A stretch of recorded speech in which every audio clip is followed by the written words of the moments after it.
formed by Gareth Armstrong. Chapter 1. Some images, for no reason and without our realizing it, cling on and remain obstinately lodged in our memories, although we're barely conscious of having registered them, and they correspond to nothing of significance. So it was that years later, Maigret could probably have reconstructed minute by minute, gesture by gesture, that uneventful late afternoon at Quai des Orfèvres. In the first place, there was the black marble clock with its bronze fittings, in which his gaze had alighted as it showed 6:18, which meant it was actually just after 6:30. In 10 other offices in the police judiciaire, occupied by the chief himself and the other senior inspectors, identical clocks stood flanked by their candelabra, and since time immemorial, they too had run slow. Why did the thought strike him today, and not any other day? For a moment he wondered how many administrative centres and ministries had long ago been provided with a whole consignment of these clocks, manufactured by a certain F. Ledon, whose signature in fine running script adorned the pale clock face, and his mind wandered to the negotiations, plots, and bribes that would have preceded such an important contract. F. Ledon had been dead for half a century, possibly even a century, to judge by the style of his clocks. The desk lamp with its green shade was lit, since it was January. Throughout the building, all the lamps, too, were the same kind. Lucas, standing up, was putting into a yellow pale folder the documents that Maigret had passed him, one by one. "Shall I leave Janvier on duty at the Crillon?" "Not for too long. Send someone to take over this evening." There had recently been, one after another, as often happened, a series of jewel thefts in the grand hotels on the Champs-Élysées, and in each of them the police had set up discreet surveillance.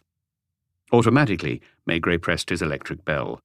The elderly usher, Joseph, with his silver chain of office, appeared at the door at once. "No one else for me?" the inspector asked. "Just the madwoman." It was of no importance. Some months she would turn up 2 or 3 times a week at Quai des Orfèvres, and without a word slip into the waiting room to settle down with her knitting. She never came up to the desk. The first day, Joseph had asked her who she wished to see. She had smiled at him with an arch, almost mischievous air, and said, "Detective Chief Inspector Maigret will call me when he needs me." Joseph had given her a form. She had filled it in with regular convent-educated handwriting. Her name was Clémentine Folliat, and she lived in Rue Lamarck. That time, Maigret had asked Janvier to receive her. "Have you been summoned?" "Detective Chief Inspector Maigret knows about it." "Did he send you a summons?" She smiled, a little woman, graceful despite her age. "No need for that." "You've got something to tell him?" "I might have." "He's very busy just now." "That doesn't matter. I'll wait." She had waited until 7 in the evening, then she had left. They saw her back again a few days later with the same purple hat, the same knitting, and she took her seat as if she were a regular in the glass-panelled waiting room. They had made a few inquiries, just to check. She had run a haberdasher's in Montmartre for many years, and now had a comfortable income. Her nieces and nephews had several times tried to have her interned in a psychiatric hospital, but on each occasion she had been sent home on the grounds that she posed no risk to anyone. Where had she chanced on Maigret's name? She evidently did not know him by sight, since he had walked several times past the glass partition when she was there, and she had not recognized him. "Very well, Lucas. Time to shut up shop." They were going home early, especially for a Saturday. Maigret filled his pipe and fetched his coat, hat, and scarf from the cupboard. He went past the waiting room, turning his head away as a precaution, and once in the courtyard was faced with a yellow-tinged fog that had settled on Paris during the afternoon. He was in no hurry. The collar of his overcoat turned up, hands in pockets, he made his way round the Palais de Justice, passed under the great clock on the embankment, and crossed the Pont au Change. As he reached the middle of the bridge, he suddenly had the feeling he was being followed, and turned round abruptly. There were numerous passers-by in both directions. Nearly everyone, because of the cold, was walking quickly. He was almost sure that a darkly clad man about 10 metres away from him had suddenly done an about-turn. He attached no importance to it, and besides, it was just an impression. A few minutes later he was waiting for his bus in Place du Châtelet, then found enough room in the rear platform to carry on smoking his pipe. Did it really have an unusual taste? He would have sworn it. perhaps because of the fog and a certain quality in the air. A very pleasant taste, anyway. He was thinking about nothing in particular, but gazed absent-mindedly at his fellow passengers' heads, nodding with the motion of the bus. Then he was back on the pavement in the almost deserted Boulevard Richelieu-Noir, and glimpsing the lights of his apartment, which he always recognized from a distance. He started up the familiar staircase, saw the strips of light under the doors, heard muffled voices and the sound of radios playing. The front door opened as usual before he had touched the handle, and Madame Maigret, silhouetted against the light, put a mysterious finger to her lips. He looked at her questioningly, trying to see past her. "There's someone here," she whispered. "Who?" "I don't know. He's a bit odd."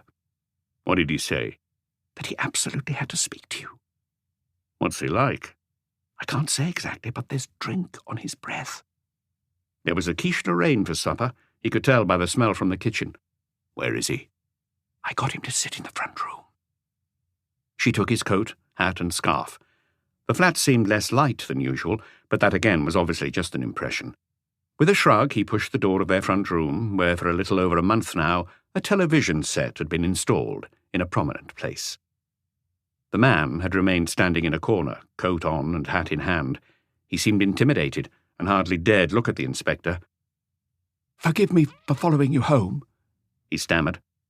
Maigret had immediately noticed the man's hare lip and was not displeased to find himself at last face to face with this person. "You've been coming to Quai des Orfèvres to see me, haven't you?" "Several times, yes." "And your name is—" "Just a minute. Planchon." "Léonard Planchon, yes, that's right." And he repeated more and more humbly, Forgive me." His eyes were roving round the small room, coming to rest on the half-open door as if he wanted to run away again. How many times had he left like that without seeing the inspector? At least 5 times, always on a Saturday afternoon, so that they'd started calling him the Saturday Caller. It was rather like the case of the madwoman, with variations. The police judiciaire, like a newspaper office, attracts all kinds of people who are behaving oddly in some way, and in the end some of them become known and familiar faces. "I did write to you first," he murmured. "Please, sit down." Through the glass door into the dining room, the table could be seen, laid for dinner, and the man glanced towards it. "It's time for your supper, isn't it?" "Sit down," said Maigret again with a sigh. For once he was home early, but his evening meal was going to have to wait. Too bad about the quiche. And the television news. For the last few weeks he and his wife had adopted the habit of watching television while they ate, which had meant moving to different places at the table. "You say you've written to me?" "At least 10 letters." "Signed with your name?" "The first ones weren't signed. I tore them up. Then I tore up the others too. That's when I decided to come and see you." Maigret, too, recognized the smell of alcohol, but the man in front of him was not drunk. Nervous, yes. His clasped fingers were pressed together so tightly that the knuckles were white. Only gradually did he gather enough confidence to look straight at the inspector, and his expression was almost beseeching. How old was he? Hard to say. Neither young nor old, but he gave the impression of never having been young. 35? Nor was it easy to guess the social category to which he belonged. His clothes, although of poor cut, were of good quality. His hands, while very clean, were those of a manual worker. "Why did you tear up the letters?" "I was afraid you'd think I was mad." And looking up with a clear need to convince, he added, "I'm not mad, Inspector. I beg you to believe that I'm not mad." This was generally a bad sign, yet Maigret was already almost persuaded. He could hear his wife coming and going in the kitchen. She must have taken the quiche out of the oven, but it would in any case be spoiled now. "So you wrote several letters to me, then you came to Quai des Orfèvres. On a Saturday, if I remember rightly." "It's the only day I'm free." "What is it you do, Monsieur Planchon?" "I've got a painting and decorating business, a very modest one. In the summer, I might have 5 or 6 men on the job. You get the idea." Because of his hare lip, it was hard to say whether he was smiling timidly or pulling a disparaging face. His eyes were very light blue, and he had fair, almost reddish hair. "The first time you called was about 2 months ago. You wrote on the form that you wanted to speak to me in person. Why?" "Because you're the only person I feel I can trust. I read in the papers." "Very well. That Saturday, instead of waiting, you left after about 10 minutes. "I was scared." "What of?" I told myself you wouldn't take me seriously, or that you'd stop me doing what I had in mind. You came back the following Saturday? Yes. Maigret had been in a meeting that day with the chief of police and 2 other senior officers. When he had emerged an hour later, the waiting room was empty. Were you still scared? I didn't know. What didn't you know? I didn't know if I wanted to go through with it. He rubbed his forehead. It's so complicated. You see, there are moments when I lose track. Another time, Maigret had sent Luca to see to him. The man had refused to tell him why he was there, saying that it was personal. Then he had literally fled. Who gave you my address? I followed you. Last Saturday I nearly came up to you in the street. Then I thought that wasn't the right place. Not for the kind of conversation I wanted to have.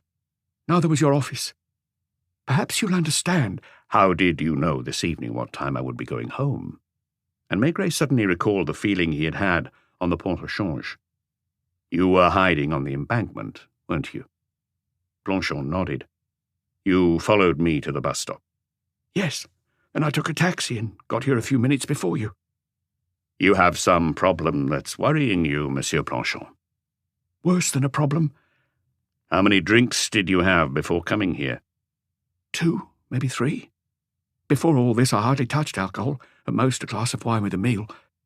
And now? It depends on the day, or rather the night. I don't drink on the job. I had 3 brandies just now. It was to give me courage.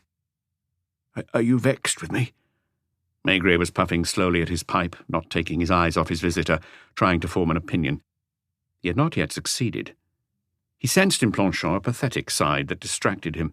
He had the impression of some repressed passion, of some overwhelming distress, accompanied by remarkable patience. This man, and Maigret would have put his hand in the fire about that, had few social contacts. Everything went on inside his head. He had been tormented for 2 months by the need to talk. He had tried, Saturday after Saturday, to meet the inspector, and every time he had dodged it at the last moment. Why don't you just tell me the whole story? Another glance through the door at the dining room, where 2 places had been laid facing the television. I feel ashamed. I'm holding up your meal. Could take a long time. Your wife will be annoyed with me. Listen, I tell you what, I'll wait here while you eat, or I can come back later. Yes, that's it. I'll come back later. He made to get up, and Maigret obliged him to stay where he was. No, Monsieur Blanchon, this time we're getting to it, aren't we? Tell me, what's troubling you? Tell me face to face what you wrote in all those letters you tore up. Then suddenly, staring at the carpet with its red leaf pattern, the man burst out, I want to kill my wife. Immediately his gaze went to the inspector's face. Maigret had managed with some difficulty not to give a start. You intend to kill your wife? I've got to. There's no other way out. I don't know how to explain it to you. Every night I tell myself it's going to happen. It's impossible for it not to happen one day or another, so I thought that if I told you about it... Taking a handkerchief from his pocket, he wiped his spectacles, searching for words, and Maigret noticed that a button of his jacket was hanging by a thread. Despite his distress, Blanchon intercepted the brief glance and smiled, or rather grimaced. Yes, that too, he said bitterly. She doesn't even pretend to... Pretend to what? To look after me. To be my wife. Was he regretting having come? He was shifting about on the chair, occasionally looking at the door as if he were about to bolt outside. I'm wondering if I wasn't wrong to come, but you're the only man in the world I can trust. It seems as if I've known you a long time. I'm almost sure you'll understand. Are you a jealous husband, Monsieur Blanchon? Their eyes met. Maigret thought he could see complete frankness in the other man's eyes. Not any more, I think. I was, but no. Now I'm past that. But you want to kill her just the same. Because there's no other solution. So I told myself if I warned you, by letter or in person, first of all, it would be more honest. Then perhaps if I did that, I'd change my mind. You understand? No, it's impossible to understand if you don't know Renée. I'm sorry if this is coming out in a muddle. Renée's my wife. My daughter's called Isabelle. She's 7. She's all I have left in the world. You don't have children, I believe. He looked around again, as if to check there were no toys lying about, or the many other signs of a child in the house. They want to take her from me, too. They're doing all they can to manage that. They don't try to hide it.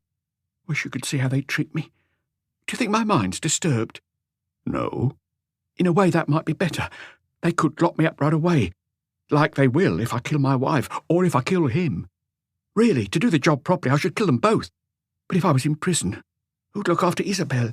You see the problem? I've thought up a lot of complicated plans, at least 10, and every time I've worked them out in detail. The main thing was not to get caught. People would just think the two of them had gone away. I read in the paper that thousands of women go missing every year in Paris alone, and the police don't bother to look for them. And it would be even better if he disappeared at the same time as her. You know, I even decided one time where I'd bury their bodies. It was when I was working up at the top of Montmartre, on a site where concrete was being mixed. I'd have taken them there at night in my van, and nobody would ever have found them. He was getting worked up, speaking quite volubly now, but without ceasing to watch Maigret's reactions. Has anyone ever come before to tell you he was going to kill his wife? Or someone else? This was all so unexpected that Maigret found himself searching his memory. Not like this, he admitted finally. You think I'm making it up, inventing a story to get your attention? No. You believe I really want to kill my wife? You certainly intended to. And you think I will? No. Why not? Because you have come to see me. Blanchon stood up, too nervous and on edge to stay sitting. He threw his arms in the air. Well, that's what I told myself, he almost sobbed. That's why every time I went away without being seen, and that's why I needed to talk to you. I'm not a criminal, I'm an honest man, and yet... Maigret got up in turn, went over to the sideboard, fetched the bottle of plum brandy, and poured a glass of it for his visitor. You're not having any, the other murmured shamefacedly. Then, as he glanced at the dining room, Of course, you haven't eaten, and here I am talking away, not making sense. I'd like to be able to explain it all to you, but I don't know where to start. Would you prefer it if I asked you some questions? That might be easier. Sit down, then. I'll try. How long have you been married? 8 years. And you lived alone before that? Yes. I was always alone, after my mother died when I was 15. We lived in Rue Picpus, not far from here. She cleaned people's houses. And your father? I never knew him. He had reddened.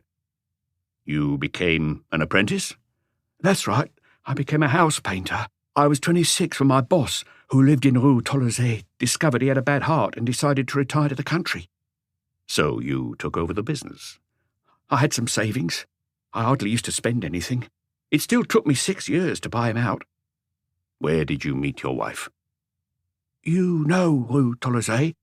It runs off Rue Le Pic, just opposite the Moulin de la Galette. It's a cul-de-sac with steps at the end. I live just at the bottom of the steps, a small house with a courtyard, where it's handy for ladders and materials. He was calming down. His speech was becoming less agitated, more evenly paced. Halfway up the street on the left, there's a dance hall called the Bal des Copains, where I used to go for an hour or two on Saturday nights. To dance? No, I'd sit in a corner and have a lemonade, because this was before I started to drink. I'd listen to the music and watch the couples on the dance floor. Any sweethearts? He replied awkwardly, No. Why not? He raised a hand to his lip. I'm not good-looking. Women have always scared me a bit. I thought my deformity would disgust them. So, anyway, you did meet one, called Renée. Yes. The place was full that evening. They put us at the same table. I didn't dare speak to her. And she was as shy as me. You could tell she wasn't used to it. To dance halls? Dance halls, everything. Paris.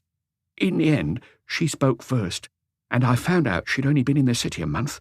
I asked her where she came from, and she was from Saint-Sauveur, near Fontenay-le-Comte, in the Vendée, which just happens to be my mother's home village.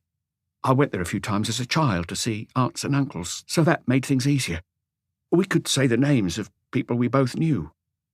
What was Renée doing in Paris? Working as a housemaid for a dairy woman in Rue Le Pic. And she was younger than you? I'm 36 now and she's 27. Nearly 10 years between us. She was just 18 at the time. Did you get married very soon? Not until about 10 months later. Then we had a child, our little girl, Isabel. All the time my wife was expecting, I was frightened. What of? He pointed again at his lip. I've been told it was hereditary, but thank God my daughter is normal. She looks like her mother, except she has my colouring, fair hair and blue eyes. Your wife's dark? Like a lot of folk in the Vendée, because of the Portuguese sailors who used to call in there, they say. And now you want to kill her? I can't see any other way out. We were happy, the three of us. Perhaps Renee wasn't a perfect housewife. I wouldn't want to speak ill of her.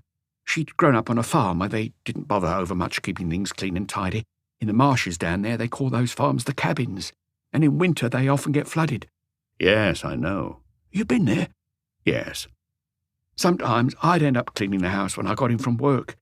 In those days she was crazy about the cinema, and she'd leave Isabelle with a concierge in the afternoons to go and see a film. He said this without bitterness. I didn't complain. I mustn't forget she was the first woman to look at me as if I was a normal man. You can understand that, can't you? He didn't dare turn to look at the dining room again. I'm stopping you eating. What will your wife think? Go on. For how many years were you happy? Wait a moment. I never kept track. I don't even know just when it started. My business was paying well. I spent all the money I made doing up the house, painting, modernising. I put in a nice kitchen. If you saw it, but you won't come. Or if you did, it would mean... He clasped his hands together again, the fingers covered with ginger hairs.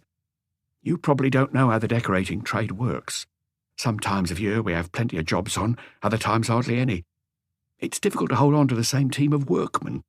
Apart from old Jules, the one we call Grandad, who was already there under my old boss, I used to hire different workmen almost every year.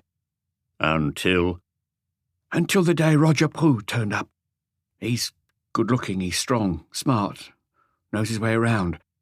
At first I was delighted to have found someone like him because on sight I could trust him absolutely. And he started to make advances to your wife? No, honestly, I don't think so. Women, well, he had as many as he wanted, even customers sometimes. I can't say because at the beginning I didn't notice anything, but I'm pretty sure it was Renee that took the first step. I can understand her a bit.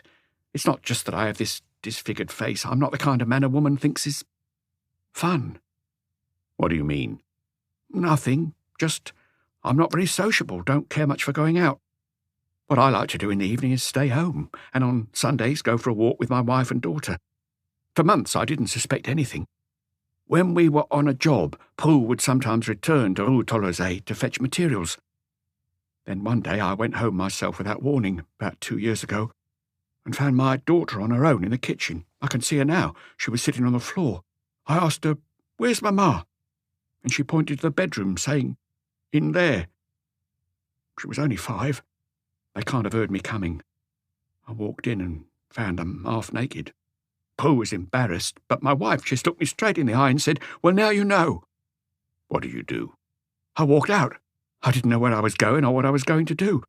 I found myself standing at a bar and I got drunk for the first time in my life.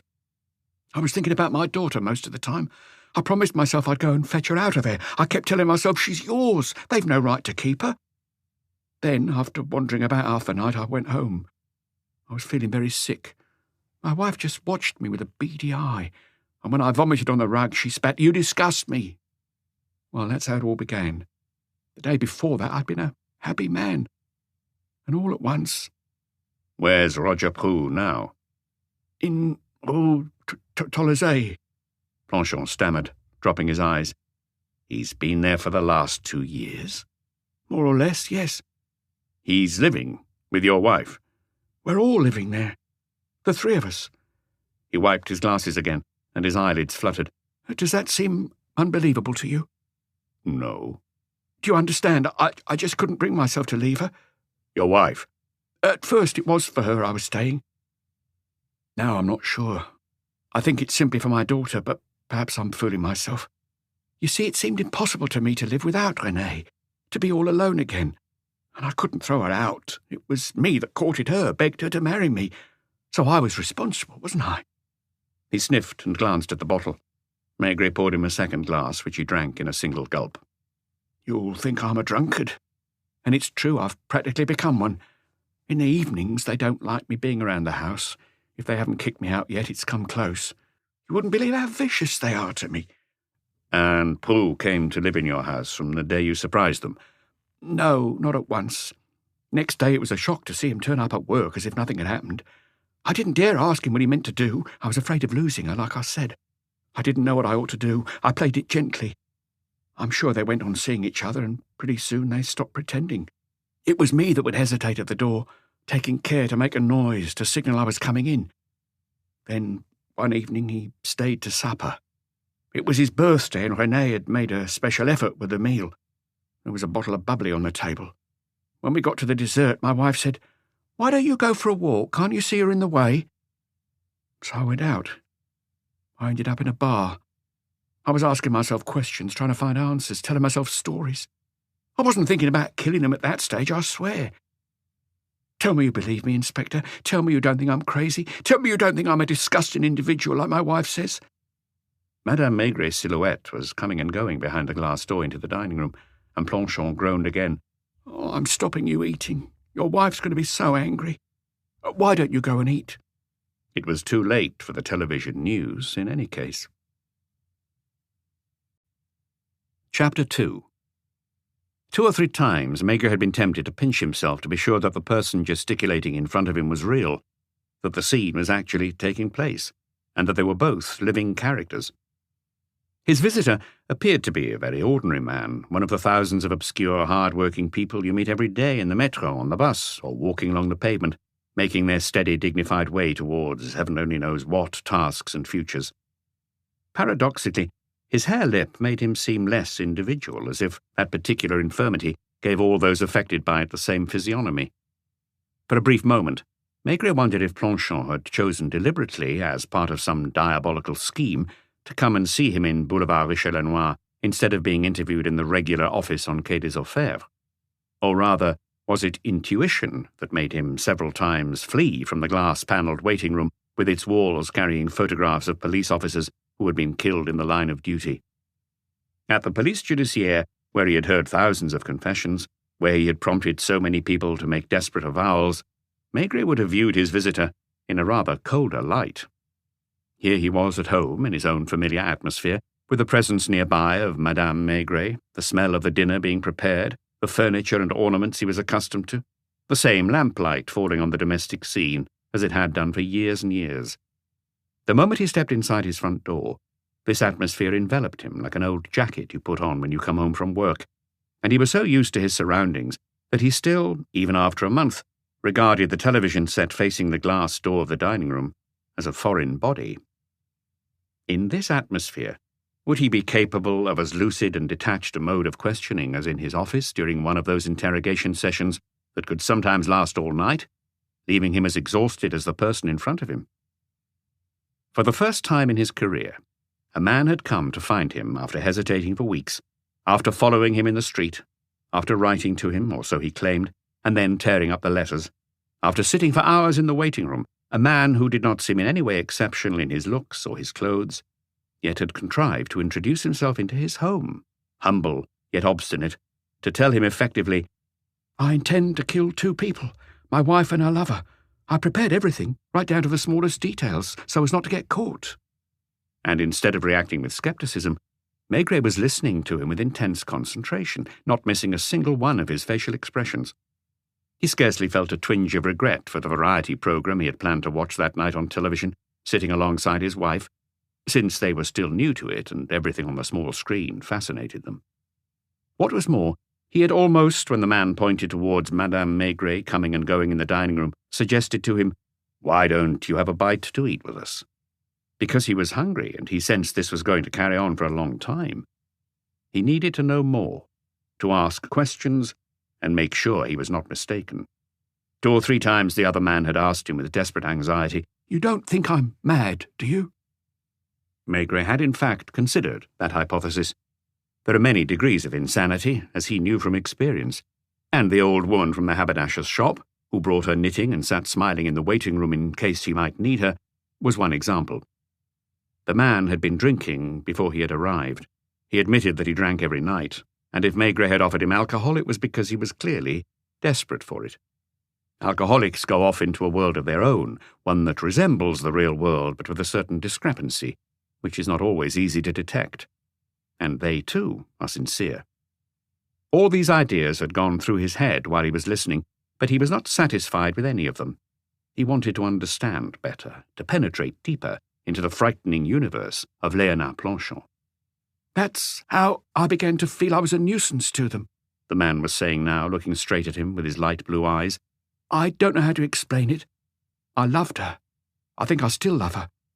Yes, I'm almost sure I love her, and I'll go on loving her, even if I have to kill her.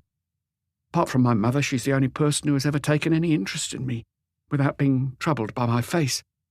And anyway, she's my wife. Whatever she does, she's still my wife, isn't she?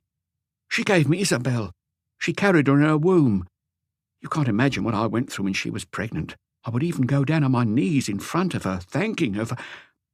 I can't find the words. There was a whole part of my life tied up in her life, do you see? And Isabelle is a bit of both our lives. Before that, I was lonely. No one cared about me, no one waited for me at home in the evenings.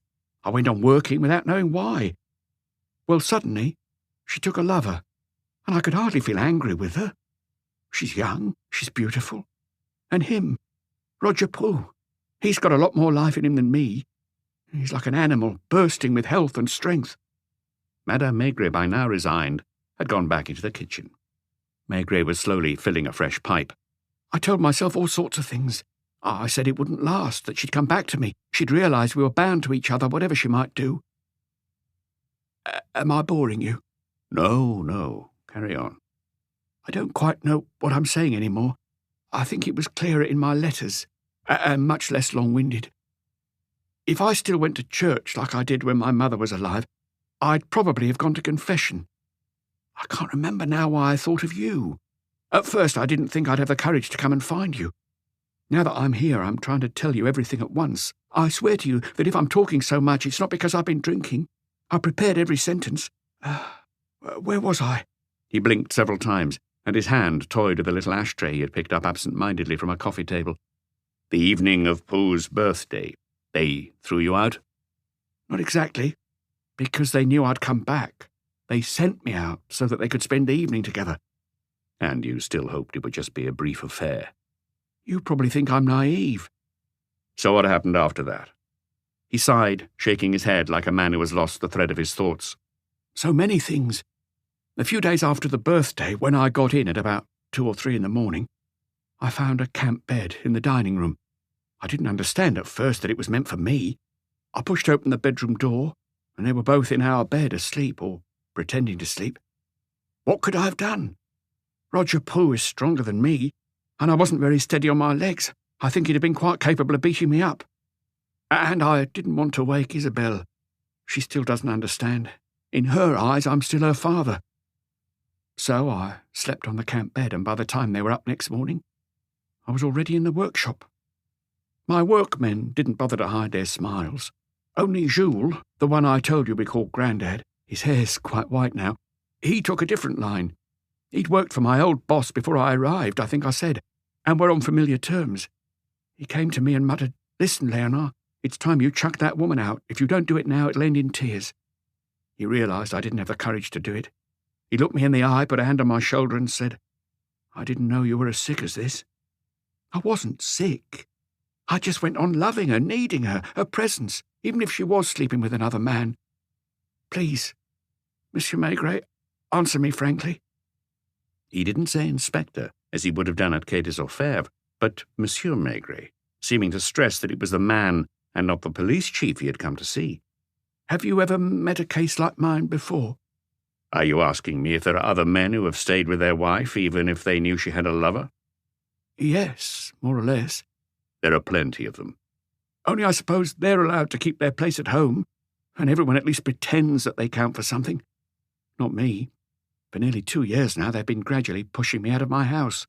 They hardly even bother to lay a place for me at table. It's not Prou who's the outsider, it's me. During meals, they just talk to each other or to my daughter as if I was just a ghost. On Sundays, they take the van and go out to the country. At first, I'd stay with Isabelle, and I found things to amuse her. If it wasn't for Isabelle, would I have left? I don't know. Anyway, these days, Isabelle goes with them, because it's more fun to ride in a car. I asked myself every question I could think of, not just at night when I'd had a few drinks, but in the morning and all day when I was at work, because I still put in my hours at work. Questions about my feelings, and also practical questions. I even went to see a lawyer 3 months ago. I didn't tell him as much as I've told you, because I got the feeling he was hardly bothering to listen to me, and I didn't interest him. What is it you actually want? He asked me. I don't know. A divorce? I don't know. I want to be able to keep my daughter, that's the main thing. Have you proof of your wife's misconduct? I told you every night I have to sleep on a camp bed, while they're both in our bedroom. You'd need to get that verified by a senior police officer. What kind of marriage contract do you have? He explained to me that because we didn't have a specific marriage contract stating otherwise, Renee and I were married under the Convention of Common Assets, which means that my business, the house, the furniture, everything I own, even the clothes I'm wearing, belong to her just as much as to me. But what about my daughter, I asked. Will they let me have my daughter? That depends. If the misconduct is proved and the judge thinks... Here, Planchon gritted his teeth. He said something else, he went on after a pause. Before I went to see him, like this evening when I've come to see you, I'd had a drink or two to give me courage, and he noticed that right away. I could tell by the way he spoke to me. Well, the judge would have to decide which of you is better able to provide your daughter with a normal upbringing. And my wife has said the same thing to me, using different words. She several times said, "What are you waiting for? Why don't you leave? Have you no dignity? Don't you realise you're not wanted here?" But I kept saying to her, I won't abandon my daughter. And she said, "She's my daughter too, isn't she? Do you think I'd let her go off with a drunkard like you?" I'm not really a drunkard, Monsieur Maigret. I beg you to believe me in spite of appearances. Before all this, I didn't drink at all, not even a little pick-me-up from time to time. What else was I going to do out on the street on my own at night? I got in the habit of going into bars and standing at the counter so as to have people round me, to listen to them talking, to hear human voices. I'd have a drink, then one more, and I'd start thinking, and that would drive me to drink another, and another. I've tried to stop, and I felt so bad I wanted to throw myself in the Seine. I've often thought of doing that. It's the easiest way out. All that's holding me back is Isabelle. I just don't want to leave her with them. The very idea that one day she might call him Papa. Now he was weeping, and unashamedly took out a handkerchief while Maigret stared at him. There was something wrong, certainly. Alcohol or no alcohol, the man was launched, plunging deliberately into his despair. From the point of view of the police, there was nothing to be done. He had committed no crime. He intended to kill his wife and her lover, at least that was what he claimed, but he had never indicated this intention to them, so he could not be accused of making death threats. From a legal point of view, the only thing to say was, "Come back here afterwards." In other words, when he had actually committed the crime. And Maigret could even have added, without fear of being mistaken, "If you tell the jury your story as you've just told it to me, and if you have a good lawyer, you'd probably get off." Was this the solution Planchon had come to wring out of him in some way? For a few seconds, Maigret really suspected that. He disliked men who shed tears. He distrusted men who confessed too readily. And sentimentality boosted by alcohol irritated him. His dinner was already spoiled, and he had missed his television program. Planchon showed no sign of being about to leave. He too seemed to appreciate the warm atmosphere in the Maigret apartment. Was he going to be like one of those stray dogs that you pat and comfort when you meet them, and then can never get rid of? "I'm sorry," Planchon stammered, wiping his eyes. "I must seem ridiculous to you. It's the first time in my life I've confided in anyone." Maigret wanted to say to him, "Why me?"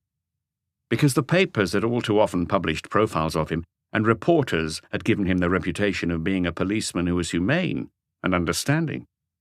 "How long is it," he asked, "since you wrote to me the first time?" "It was about 2 months ago, from a little café on the Place du Tertre." Maigret's name had been in the papers a great deal round about that time, in connection with a crime committed by an 18-year-old youth. "And you wrote a dozen or so letters and tore them all up in the space of about a week?" "Yes, something like that. I'd write 2 or even 3 the same evening and only tear them up next day." "So for 6 or 7 weeks you came every Saturday to Quai des Orfèvres." With his way of presenting himself, then waiting in the glass cage and disappearing before he could talk to anyone, he had become almost as legendary a character as the old lady with her knitting. Was it Janvier or Lucas who had dubbed him the Saturday caller? And yet during the whole of that time, Planchon had not put his plan into effect.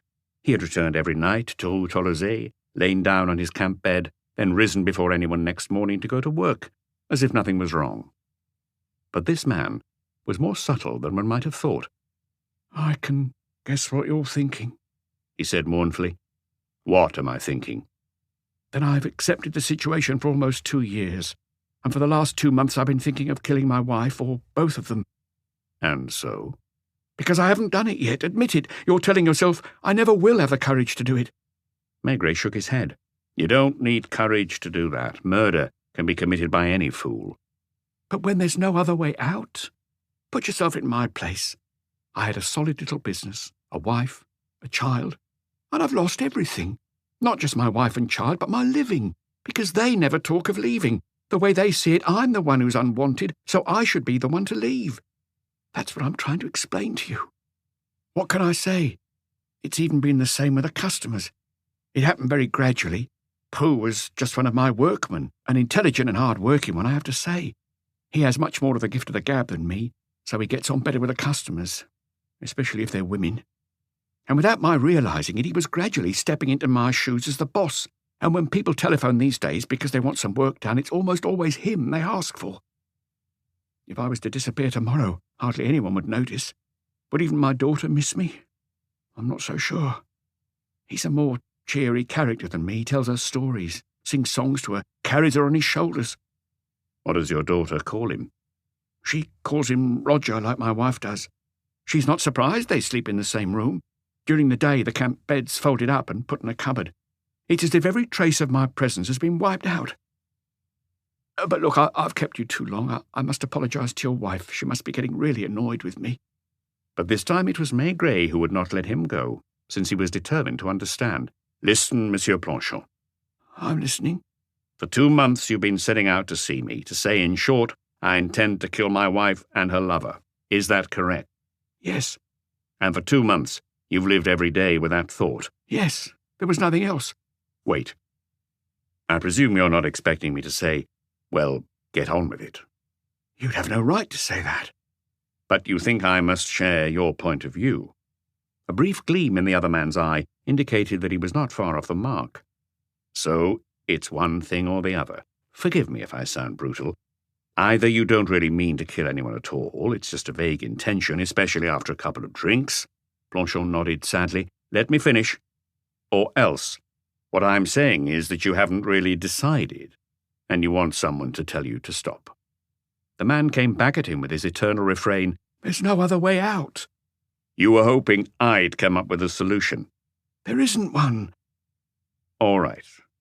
Let's imagine that theory is mistaken. I can see only one other possibility. You genuinely have made plans to kill your wife and her lover. You have even gone so far as to identify the place where you will get rid of their bodies. I thought of everything. And you come to see me, a man whose job is to try and catch criminals. I know. What do you know? But it doesn't seem logical. From his obstinate expression, it was no less clear that he was clinging to his idea. He had started life without money, without means, or any education to speak of. As far as Maigret could judge, he was only of moderate intelligence. Having been left alone in Paris after his mother's death, he had nevertheless managed in a few years, by sheer graft and willpower, to become the boss of a quite prosperous small painting and decorating business. Could it be said that the man wasn't clear-headed, even if he had started drinking? You mentioned the confessional just now. You said that if you were still religious, you'd have gone to a priest. I think so. And what do you think the priest would have said? I don't know. I suppose he would have tried to stop me carrying out my plan. What about me? You would, too. So you want someone to stop you, to prevent you from doing something foolish? Planchon suddenly appeared lost. A moment earlier, he had been looking at Maigret with confidence, or hope. All at once, it was as if they were no longer speaking the same language, and all the words exchanged up till now were of no consequence. He shook his head, and there was reproach in his eyes, disappointment at any rate. He muttered under his breath, It's not that. Perhaps he was on the verge of picking up his hat and leaving, regretting this pointless visit. Wait a moment, Planchon. Try to listen to me instead of following your own thoughts. I'm trying, Monsieur Maigret. What good or comfort would it have brought you to confess to a priest? All in one breath he replied, Oh, I don't know. He was still there, but he was no longer present. He had begun to retreat into himself, not hearing the inspector's voice any more than he heard the anonymous voices in the bars where he went drinking. You would have gone ahead and killed them after that. I suppose so. I'd better be going. And Maigret, feeling almost pained to be disappointing this man, persisted in probing for the grain of truth he felt he had glimpsed somewhere. You don't want anyone to prevent you doing what you decided? No, Planchon added with a strange smile. The only way would be to put me in jail, but you can't put me in jail if I haven't done anything. So what you're after, what you've come here for, is some kind of absolution. You need to know that you will be understood, that you're not a monster, and that your plan is the only outcome left to you.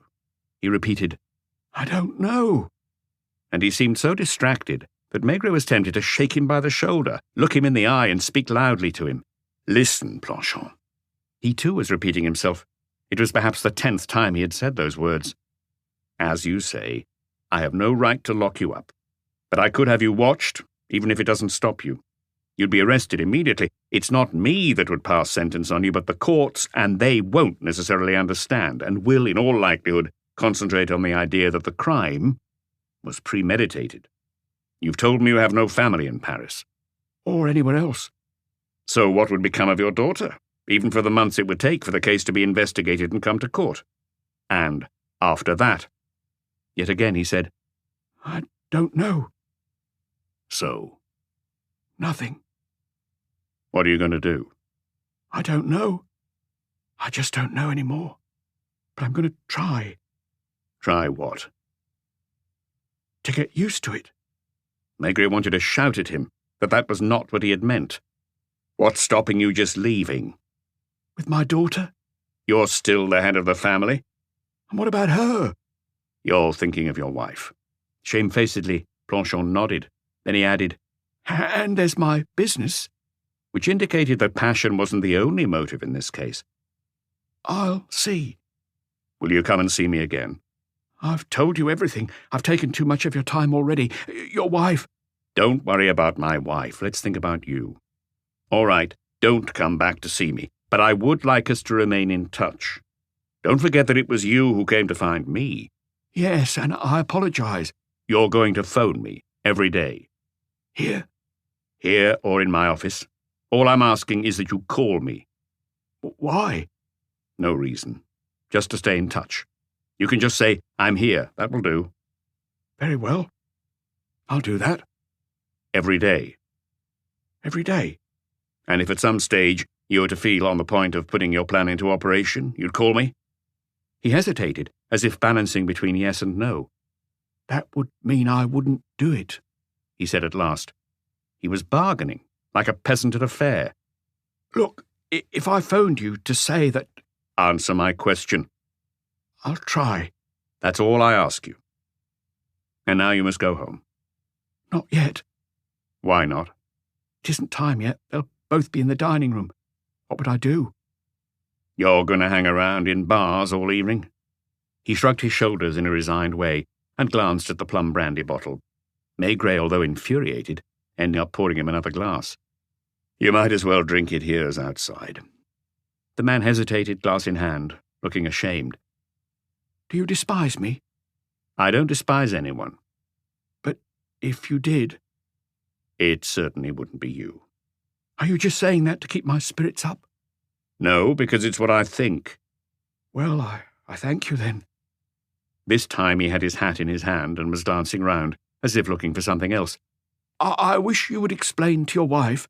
Maigret pushed him gently towards the door. I've spoiled your evening, and hers. He was on the landing now, and already more anonymous than in Maigret's apartment, a very ordinary little man, such that nobody would turn round in the street if they saw him. Goodbye, Monsieur Maigret. At last. The door was shut, and Madame Maigret burst out of the kitchen. I thought he'd never stop, and you'd never manage to get rid of him. I was on the point of coming in to give you an excuse. She looked hard at her husband. You seem preoccupied. I am. Is he crazy? No, I don't think so. She rarely asked him questions, but this was something that had happened at home. As she brought in the soup, she ventured to murmur, What did you come here for? To confess. She sat down at her place without blinking. You're not putting the television on? The programme will be almost over by now. In the past, on Saturday evenings, they would both go to the cinema, not so much for the film itself as to be out together. Arm in arm, they would head for Boulevard Bonne Nouvelle, feeling comfortable with each other. There was no need to say anything. Tomorrow, Maigret now announced, we'll go for a walk in Montmartre. Arm in arm like other Sunday strollers. He wanted to see Rue Tolosay again, to look at the house at the far end of the courtyard where Léonard Planchon, his wife, his daughter Isabelle, and Roger Prou were living. Had he done the right thing? The wrong thing? Had he found the appropriate words? Had Planchon found what he was looking for in Boulevard Richelieu-Noir? By now he would be having a drink somewhere, no doubt, going over in his mind everything he had said. It was impossible to know whether this interview, so long desired and so often postponed, had brought him any peace, or whether, on the contrary, it was going to trigger some kind of crisis.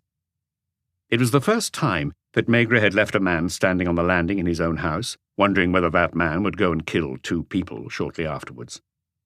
It might happen this very evening, any minute, at the moment perhaps that Maigret was thinking about it. What's the matter? Nothing. I just don't like this business. He wondered about telephoning the police station in the 18th arrondissement to ask them to keep a watch on the Planchon house. But you couldn't post a policeman on duty inside the bedroom, and an officer standing in the street outside would be unable to prevent anything. Chapter 3. It was a Sunday morning like any other, lazy and empty, a little dull. Maigret was in the habit of enjoying a lie-in on a Sunday, if by good fortune he was able to spend it at home. Even if he was not sleepy, he would stay in bed, knowing that his wife would rather not have him under her feet before she'd finished the housework. Almost always, he would hear her getting up quietly at about 7, slipping out of bed and tiptoeing to the door. Then he would hear the click of the light switch in the next room, and a strip of light would appear under the door. He would not off again without having woken properly. He knew this always happened, and the certainty penetrated his sleep. It wasn't the kind of sleep of other days, but peculiar to Sunday morning, and it had a different texture, a different taste, so to speak. For instance, every half hour or so he would hear church bells ringing, and he knew how empty the streets were, with no heavy trucks going past, and only a few buses. He knew, too, that he had no responsibilities, and there was nothing urgent to do, no task waiting for him outside. Later, he would hear the distant whirring of the vacuum cleaner in the other rooms, and later still the smell of coffee would reach him, something to which he was very alert. All households surely have traditions they cling to that lend savour to even the dullest of mornings. He dreamed about Planchon. It wasn't really a dream. He could see him, just as he was the night before, in their small front room. But his attitude was different.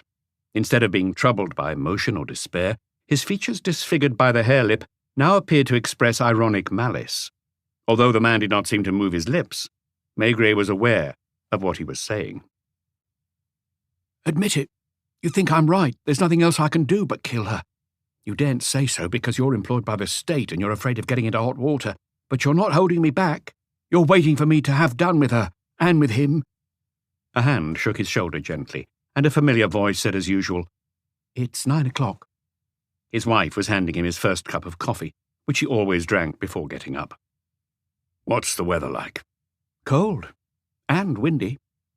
Already looking fresh and clean in her light blue overall, she drew the curtains. The sky looked white. The air seemed white too, a glacial white. In his dressing gown and slippers, Maigret went to sit in the dining room, now newly tidied. And the morning would go by with certain rituals that had been gradually established over the years. Perhaps it was exactly the same in the apartments he could see on the other side of Boulevard Richelieu-Noir, and indeed all over Paris, or anywhere else. These little habits, the familiar round, must correspond to a certain human need. "What are you thinking about?" she asked him. She had noticed that he seemed pensive and out of sorts. That man, yesterday. Planchon's wife wouldn't be waking him with a cup of hot coffee. When he opened his eyes after the disturbed sleep of a man who was drunk too much, he would find himself on a camp bed in the dining room, and he would be the one who got up first. perhaps hearing regular breathing from the bedroom next door, and guessing at two warm, relaxed bodies in the matrimonial bed. This image distressed him more than the long monologue he had heard the evening before. Planchon had been referring mainly to weekdays, but what were his Sundays like? His workmen would not be waiting for him in the courtyard or the workshop. He'd have nothing to do any more than Maigret had. No doubt in that house it was Renée and her lover who had a long lie-in. Did Planchon perhaps make coffee for everyone, setting the table in the kitchen? Did his little daughter, barefoot in her nightdress, her face puffy with sleep, come and join him there? The man had said that she didn't ask any questions, but there was nothing to stop Isabelle using her eyes and thinking. What did she make of life in that household, and of the existence her father was leading? Maigret ate his croissant, while Madame Maigret began preparing lunch. From time to time they exchanged a few words through the kitchen door. Last night's evening papers, which he had not read, were on the table, along with the weeklies, which he left until Sunday mornings. His phone call to the police judiciaire was another tradition, perhaps though he called a little earlier than usual, with a degree of anxiety. Torrance was on duty. Maigret recognized his voice and pictured him in the almost deserted offices. "Nothing to report?" "Nothing important, Chief, except there's been another jewel robbery last night." "At the Crillon again?" "At the Plaza, Avenue Montaigne." And yet he had put officers on duty in all the grand hotels on the Champs-Élysées and the nearby streets. Who was there? Vacher. He didn't see anything? No. Always the same method. They had, of course, scanned the records of known jewel thieves, including Interpol files, but this burglar's modus operandi did not correspond to any known specialist, and he seemed to be launching his coups in quick succession, as if, in the space of a few days, he wanted to amass enough money to retire. "Did you send someone over to help Vacher?" "Dupeur's going to meet him. I can't do much for now. Most of our hotel guests are still asleep." Torrance must have found the next question odd. "Nothing reported from the 18th arrondissement?" "Not that I can remember. Hang on, I'll check the cards. Wait a minute. Bercy. I'm just passing over all the Bercys." Bercy was the term used by the police for the more or less disorderly drunks who are regularly brought in to spend a night in the cells. "There was a bit of a fight at 3:15 on Place Pigalle. A conman cheated someone, another swindler nearby. A knife attack outside a dance hall. Boulevard Rochefort. Just the usual litany of Saturday night incidents." "No murders?" "No, can't see any." "Thanks. A good day to you then. Call me if there's anything new from the Plaza." And he hung up. Madame Maigret, standing in the doorway, asked him as he put the phone down, "Is it because of that man that you're worrying?" He looked at her without knowing what to say. "You think he really will end up killing them?" Last night, as they went to bed, he had told his wife about Planchon's confession, but light-heartedly, as if he were not taking it too seriously. "You don't think he's wrong in the head?" "I don't know. I'm not a psychiatrist." "Why did he come to find you, then? As soon as I saw him on the landing, I realized this wasn't an ordinary visit, and I admit he frightened me." What was the point of worrying? Was it any of his business? Not yet, anyway. He replied evasively, and sitting down in his armchair, was soon deep in the papers. He had been there hardly 10 minutes when he got up again to look for the telephone directory and found the name of Planchon, Léonard, painter and decorator, Rue Tolosay. So the man had not concealed his identity. Maigret hesitated a moment before dialing the number, finally did so, and as the telephone rang in that unknown house, he felt a little tug at his heart. He thought at first there was no one at home, since it rang for a long time. Eventually there was a click, and a voice said, "What is it?" It was the voice of a woman who did not sound in a very good mood. "I wanted a word with Monsieur Planchon." "He's not here." "Am I speaking to Madame Planchon?" "Yes, that's me." "Do you know how long he'll be?" "He's just gone out with his daughter." Maigret noticed that she had said his daughter, not my daughter or our daughter. He also gathered that someone else was in the room, speaking to the woman, and no doubt telling her, ask him his name. Indeed, after a brief pause, she said, "Who's this speaking?"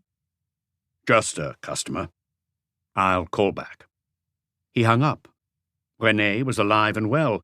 Roger Prou, too, evidently, and Planchon had gone for a walk with his daughter, which proved that in Rue Tolosay, like everywhere else, there were Sunday morning traditions. He hardly thought about all that for the rest of the morning.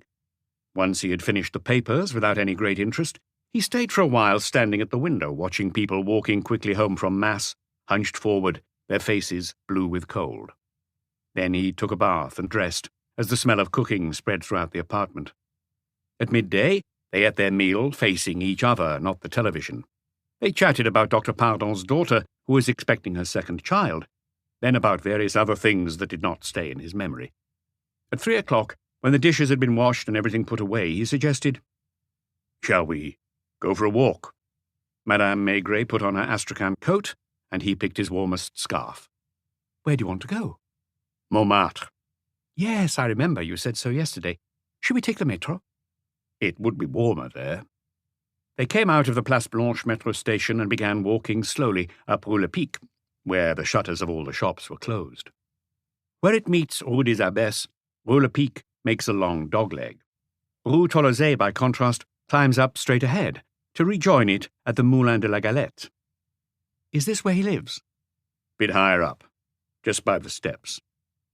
About halfway along on the left, Maigret noticed a purple-painted facade and a sign which would light up at night, the Bal des Copains. 3 young men standing on the pavement outside seemed to be waiting for someone, and from inside came the sound of an accordion. It was too early for anyone to be dancing. The accordionist at the back of an almost dark room was just practicing. So it was here that 9 years earlier the lonely Planchon had met René by chance, because the place was crowded and a harassed waiter had sat a girl at his table. The Maigrets walked on up the street, a little out of breath from the slope. Between the 5- and 6-story buildings, there were still a few smaller houses dating from the time when Montmartre was a village. They eventually found themselves in front of an open gate leading to a cobbled courtyard. At the far end was a small house built of characteristic Parisian millstone, the kind you see in the suburbs. It was a 2-story building, old-fashioned and showing its age, with red and yellow bricks round the windows. The woodwork, however, was freshly painted, a bright blue that clashed with the rest of the facade. "He lives here." They dared not linger, contenting themselves with seeing as much as they could by walking slowly past. Madame Maigret later remembered that the curtains at the windows were very clean. Maigret himself noted the ladders in the courtyard, a hand-cart, and a wooden shed with large cans of paint visible through the windows. The van was not in the courtyard. There was no garage. The curtains did not move. No sign of life was visible. Should they conclude that Planchon, his wife, Isabelle, and Prue had all gone out together in the van? What should we do now? Maigret didn't know. He had wanted to see, and now he had seen, he had no further plans. Well, since we're here, shall we go up to Place du Tertre? They drank a small carafe of rosé wine, and a long-haired artist offered to draw their portraits. By 6 p.m., they were back home. He telephoned Quai des Orfèvres. Dupeur was there. He was no further forward with the theft at the plaza, where some guests, having been out all night, had not yet ordered their breakfast. This time, Maigret did not miss his television program, although it was a police drama that made him grumble out loud all evening. At heart, although he appreciated the monotony of Sundays, he liked even better the moment on Monday morning when he took possession once more of his office. He went to the daily briefing and shook hands with his colleagues. Each of them reported back on current cases at greater or lesser length, and he preferred to keep quiet about the visit he had received on Saturday evening. Was he afraid of looking ridiculous if he attached too much importance to it? Monday was the only day of the week when they all shook hands. He found Lucas, Janvier, young Lapointe, and the others there, and all of them, unless they happened to be on weekend duty, would, like him, have spent Sunday at home with their families. He chose in the end to call in Lapointe and Janvier to his office. "Have you kept the cards we had made for the Raymond case?" It went back a few months, to the early autumn. They had needed to find some evidence against a certain Raymond, who went by several identities and was suspected of having committed crimes in most of the countries of Europe. He lived in furnished lodgings in Rue de Ponthieu, and in order to gain admission while he was away without raising the landlady's suspicions, Janvier and Lapointe had turned up one morning with official-looking cards from some vague office for re-evaluating the surface area of the building. "We have to measure all the rooms and the corridor," they had announced. They had briefcases stuffed with papers under their arms, and young Lapointe, looking conscientious, had taken notes, while Janvier brought out his tape measure. This wasn't very legal, but it was not the first time the trick had been used, and it could be tried again. "You're to go to Rue Tolosay. Up at the end on the right there's a small dwelling house at the far end of a courtyard." Maigret would have dearly liked to go there himself and sniff round the corners of the house about which he wanted to know everything. He gave detailed instructions, and once his colleagues had left, turned to current matters. The sky was still pale and unyielding, the Seine a vicious grey. It was almost midday when Janvier and Lapointe returned, and he took the time to sign a few administrative papers and ring for Joseph to collect them. "Well, boys." Janvier spoke first. "We rang the bell?" "Yes, I imagine you did. Was it the wife who came to the door? What's she like?" They looked at each other. "Dark-haired, quite tall, good figure. Attractive woman?" This time Lapointe broke in. "Gorgeous female, if you ask me." "What was she wearing?" "Red dressing gown, slippers. Hadn't done her hair. Yellow nightdress underneath." "Did you see the daughter?" "No, she must have been in school." "Was the van in the courtyard?" "No, and there wasn't anyone in the workshop." "How did she receive you?" "She seemed wary. She peered at us first, through the curtains. Then we heard footsteps in the corridor. She opened the door just a crack, only showing half her face, and said, 'What is it? I don't need anything.' We explained what it was." "Did she seem taken aback?" "She asked, 'Are you doing this to all the houses in the street?' And when we said yes, she decided to let us in. 'Will it take long?' 'Half an hour at most.' 'Do you really have to measure the whole house?' Next, the two inspectors gave their impressions. What had struck them most was the kitchen. It was a magnificent kitchen, Chief. Very light and modern, all the latest gadgets. You wouldn't expect to find a kitchen like that in an old house. They've even got a dishwasher." Maigret was not surprised. It seemed in character for Planchon to have given his wife every possible luxury. "Well, the house looks nice inside. You can see at once it belongs to a painter. Everything's newly decorated. In the little girl's room, the furniture's all been painted pink." This, too, corresponded to the character of the Saturday caller. "Go on." "Next to the kitchen there's quite a big living room they use as a dining room, and it has rustic-type furniture." "Did you find the camp bed?" "Yes, it was in a cupboard." Janvier added, "I said casually to her, 'That's handy, isn't it, if you have friends to stay?' And she didn't react." "No, but she followed us everywhere, watching everything we did, not too sure we'd really come from an official agency. She asked at one point, 'What's the purpose of all these measurements you're taking?' I trotted out our formula. From time to time, because people alter their houses, we need to review the basis for the local land tax, and as long as they hadn't extended their place, they had nothing to worry about. I don't think she's all that bright, but she's not the sort of woman who'd let herself be taken advantage of either, and I was thinking a moment would come when she'd pick up the phone to call our supposed agency. Because of that, we hurried up. 2 more rooms on the ground floor, a bedroom and a little room that seems to be an office where the telephone is. The bedroom, nicely painted too, hadn't been tidied. There was stuff everywhere. The office was the kind of cubbyhole small businesses all have, filing cabinets, bills on a spike, a stove in the fireplace and samples piled on the mantelpiece. The bathroom's not downstairs, but on the first floor, next to the daughter's room. That's all." Lapointe broke in. "The telephone rang while we were there. She made the caller repeat the name twice, wrote it on a pad and said, 'No, he's not here at the moment, he's out on a job.' 'What? Monsieur Prou? Yes, I'll pass on the message, and he'll be over to see you probably this afternoon. Now, Chief, if the size of the rooms interests you—'" They'd done what they were asked. Although Maigret was not much further forward than before, now at least he had a clearer idea of the house, and it was exactly as he had imagined it. Did the 2 men, the husband and the lover, work on the same site, or on the contrary, did they choose to take on different jobs? Surely they were obliged by their work to speak to one another. If so, what tone did they use? Maigret returned home for lunch and asked if there had been any phone calls. No, there had not, and it was a little after 6 p.m. when he received in his office the call he had been waiting for. "Hello? Monsieur Maigret?" "Yes, it's me." "Planchon here." "Where are you?" "In a cafe in Rue des Abbesses, just next to a house I've been working on all day. You see, I've kept my word. You asked me to phone you." "How are you feeling?" There was a silence. Are you feeling calm? I'm always calm. I've been thinking a lot. Did you take your daughter out for a walk yesterday morning? How did you know? Yes, I took her to the flea market. What about the afternoon? They took the van. All three of them? Yes, And you stayed home? I went to sleep. So, he had been in the house when Maigret and his wife had walked past it. I've thought a lot. What conclusion have you come to? I don't know. No conclusion. I'm going to try and hang on as long as possible. When it comes to it, I'm wondering if I really want things to change. And anyway, as you said the other day, I'd be in danger of losing Isabelle. Maigret could hear the clink of glasses, the murmur of voices, and the sound of a cash register. Will you call me tomorrow? The man at the other end hesitated. Do you think there's any point? I'd prefer it if you called me every day. You don't trust me? What could he say to that question? I'll survive, don't you worry. He laughed a little bitterly.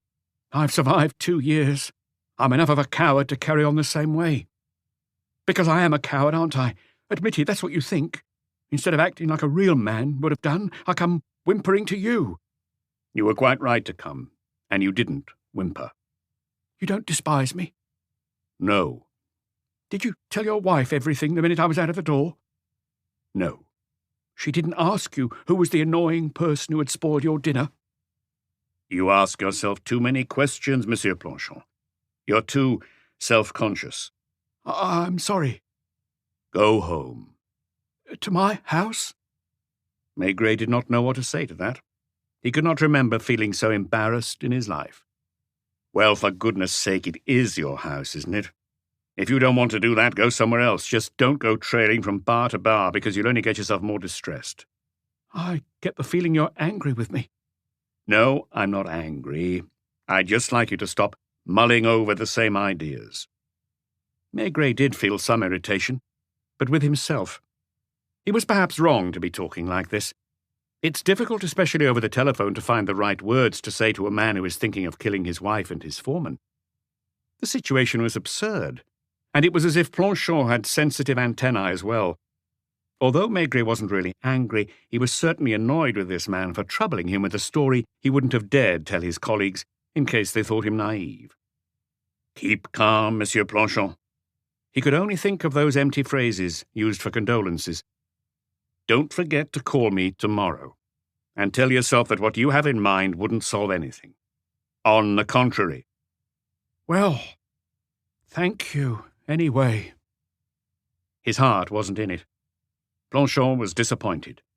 He'd just finished work and no doubt hadn't yet drunk enough alcohol for a different mood to take over, letting him see things the way he had on Saturday evening. When he was sober, he must be without illusions. What kind of image did he have of himself, and the ridiculous or odious figure he cut in a house that belonged to him?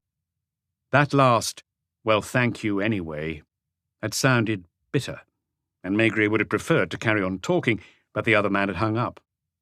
There was another solution which Planchon had hardly mentioned on Saturday, and which suddenly made the inspector anxious. Now that Planchon had articulated his troubles by telling them to someone, now that he could have no illusions about himself, wouldn't he be tempted to end it all by killing himself? If Maigret had known where he was phoning from, he would have called him back at once. But what could he say? Damn it all, it wasn't really anything to do with him. He wasn't obliged to intervene. It wasn't his job to put people's lives right. He was supposed to find those who had committed a crime. He went on working for an hour in a bad mood on the jewel thefts, which would probably take weeks to solve. It seemed clear that on each occasion the thief had been a guest at the hotel from which the jewels had disappeared. The thefts had taken place in 4 different hotels at 2 or 3 days' interval. That being so, it should have been easy enough to study the lists of guests and catch the person or persons who turned up on the different lists. But that didn't work, and the descriptions provided by the reception staff were no assistance either. Weeks? It would probably take months, and it was quite likely that the denouement would take him to London, Cannes, or Rome, unless the jewels could be traced through some known fence in Antwerp or Amsterdam. Still, this was less depressing than worrying about Planchon. Maigret took a taxi home since it was late. He ate his dinner watched television, went to bed, and was woken as usual by the smell of coffee. In the office, he growled, "Get me the station in the 18th. Hello, is that the 18th? That you, Bernard? Nothing on your patch last night? No? No murders, no one gone missing. Listen, I'd like someone to keep a discreet eye on a house at the top end of Rue Tolosay, just by the steps. Yes. No, not 24 hours a day, of course. Just at night. If the man on patrol could glance in, check, for instance, that the house painter's van is in the courtyard. Thanks. If by any chance the van's not there at night, can you call me? No, nothing precise, just a hunch. You know how it is. Thank you." Another routine day. People to question, not just about the jewels, but in connection with 2 or 3 other less important cases.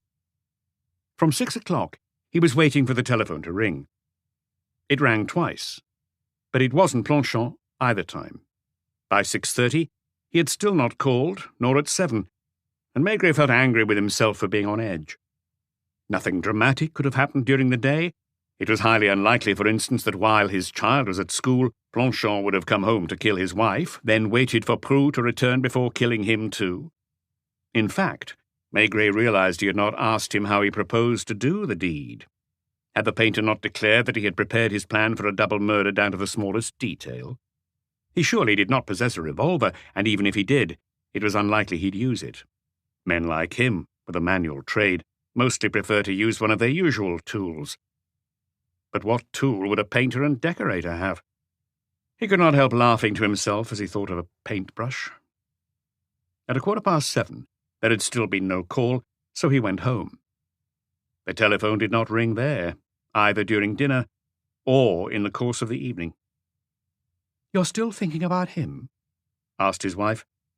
"Not all the time, of course, but it's bothering me." "You once told me that people who talked a lot didn't generally take action."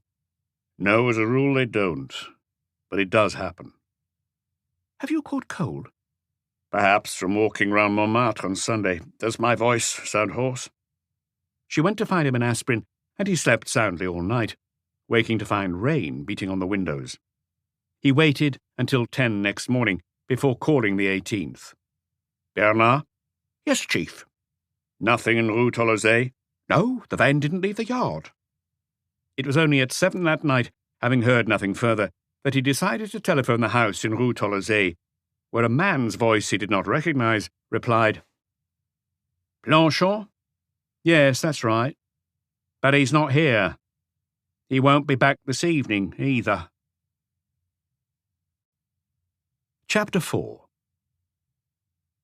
Maigret had the impression that the man at the other end had tried to hang up on him abruptly, but that at the last moment he had hesitated, as if suspicious. The inspector hastened to ask, "Is Madame Planchon there?" "She's out. And she won't be in tonight, either. She should be back any minute. She just went to do a bit of shopping round the corner." Another silence, and the line was so good that Maigret could hear Prue breathing. "What do you want with him? Who are you?" He was on the point of pretending to be a customer, saying anything that came to mind. After a pause, he preferred to ring off. He had never seen the man he was speaking to. The little he knew of him had come from Planchon, who had good reason to be biased. Yet immediately, as soon as he had heard his voice, Maigret had felt antipathy for René's lover, and was annoyed with himself on that account. It was not because of the husband's story that the feeling came. It was the voice itself, the aggressive drawl. He would have sworn that Prue at the other end was staring at the telephone with suspicion, and that he never replied directly to questions. This was the kind of man he knew well, men who don't let anyone get the better of them, who look you up and down with a beady eye, and at the first awkward question frown with their bristling eyebrows. Did he really have bristling eyebrows? And did his hair grow down low on his forehead? Bad-temperedly, Maigret sorted out his papers and followed his usual routine by calling Joseph. "Nobody else for me?" Then he put his head round the door of the inspector's office. "If anyone wants me, I'm at home." On the embankment, he opened his umbrella. Standing on the deck of the bus, he found himself crammed against someone with a streaming wet raincoat. Before sitting down to dinner, He called Rue Tolosay again. He was feeling unhappy about everything and everyone. He felt aggrieved at Planchon, who had come to him with his pathetic and ridiculous story. He felt aggrieved at Roger Prou, heaven knew why, and he felt angry with himself.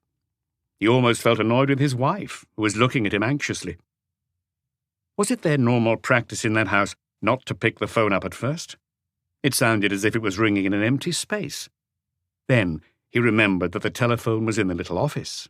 No doubt they would be eating their meal in the kitchen, so they would have some distance to come. At last, someone, a woman. Madame Planchon? Yes. Who is that? She was speaking naturally in a low-pitched and not unattractive voice. I wanted a word with Léonard. He's not here. You don't know when he'll be back. I'm a friend of his. This time, as with Prou, there was a silence. Was Roger Prou alongside her, and were they exchanging questioning glances? What friend? Never mind, you don't know me. I was supposed to meet him this evening. He's gone away. For long? Yes. Can you tell me when he'll be back? No, I don't know. Is he in Paris?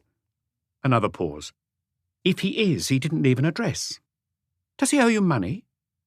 Maigret hung up once more, and Madame Maigret, who had overheard him, asked as she served the soup, Has he disappeared? Looks like it. You think he might have committed suicide? He muttered, I don't think anything. He saw the man again, sitting in their front room, his knuckles white from clasping his fingers together. He saw above all his pale blue eyes, staring at him beseechingly. Planchon, after several drinks, had been under pressure. He had talked a lot. Maigret had allowed himself to go along with that, and there were a number of precise questions he ought to have asked, and had not. After dinner, he phoned the emergency services. It was the time when duty officers would be eating, watching their switchboards, and the man who replied had his mouth full. No, Chief. No suicides reported since I got in. Wait till I check the daytime log.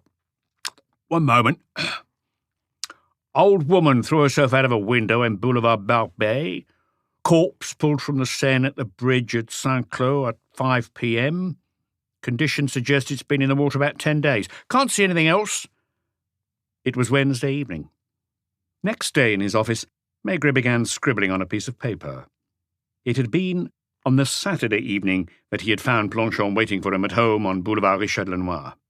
On Sunday morning, he had telephoned the house in Rue Tolosay, and Madame Planchon had told him that her husband was out with his daughter. That was true, because the painter had confirmed it to him later. Isabelle and her father had gone off hand in hand to the flea market in Saint-Ouen. On the same Sunday afternoon, Maigret and his wife had walked past the entrance to the house. The van had not been in the yard. No one could be seen behind the curtains, but he had later learned, again from Planchon, that he was at home, asleep. On Monday morning, Janvier and Lapointe, using methods bordering on the illegal, had gone to Rue Tolosay, where, under René's suspicious gaze, they had looked in every room, pretending to take measurements. In the late afternoon, Léonard Planchon had telephoned him at Quai des Orfèvres from a café on Place des Abbesses, or so he said, and Maigret had certainly overheard voices, glasses clinking, and the sound of a till. The man's last words had been, "Well, thank you, anyway." He hadn't mentioned taking a trip, nor given any hint at all of suicide. It was on the Saturday that he had vaguely mentioned that solution, which he was rejecting so as not to leave Isabelle in the care of René and her lover. On the Tuesday, no phone call. In order to put his mind at rest, Maigret had asked the police in the 18th arrondissement to take a look at the house in Rue Tolosay during the night. Not constant surveillance. The officers doing their rounds would just have glanced in to see that nothing unusual was happening and that the van was still in the yard. Which it was. Wednesday, finally. Nothing. No call from Planchon. And when Maigret had phoned the house at about 7 p.m., Roger Prou had said that Planchon would not be back that evening. He seemed vague, as if wary. René was not home then either. But as her lover had said, she was there an hour later, and from her replies he had deduced that she did not expect to see her husband again for quite some time. He attended the daily briefing, as he did every morning, still avoiding any mention of the case, which did not exist, officially. A little after 10, In the freezing cold drizzle, he left the police judiciaire and took a taxi to Rue Tolosay. He did not yet know how he would handle this. He had no precise plan. "Shall I wait?" the taxi driver said. He preferred to pay, since he might be there for a while. The van was not in the yard, but a workman in white overalls stained with paint was coming and going in the shed. Maigret went straight to the dwelling house and pressed the bell. A window opened on the first floor above his head, and he did not budge. Then he heard footsteps on the stairs, and the door opened a little way, as it had been for Janvier Lapointe, and he glimpsed black tousled hair, one eye almost as dark, a face with very pale skin, and the red fabric of a dressing gown. "What is it?" "I would like a word with you, Madame Planchon." "What about?" The door remained open 15 centimetres at most. "About your husband." "He's not here." "It's precisely because I need to see him that I would like to speak to you." "What do you want with him?" He decided at last to reveal himself. "Police." "Do you have a card?" He showed her his badge. Changing her attitude, she opened the door wider and stood back to let him go past. "I'm sorry. I'm all alone in the house, and there have been some mysterious phone calls lately." She was looking hard at him, perhaps wondering if he had been the caller. "Come in. The house is still in a mess." She took him into the living room, where a vacuum cleaner was standing in the middle of the carpet. "What has my husband done?"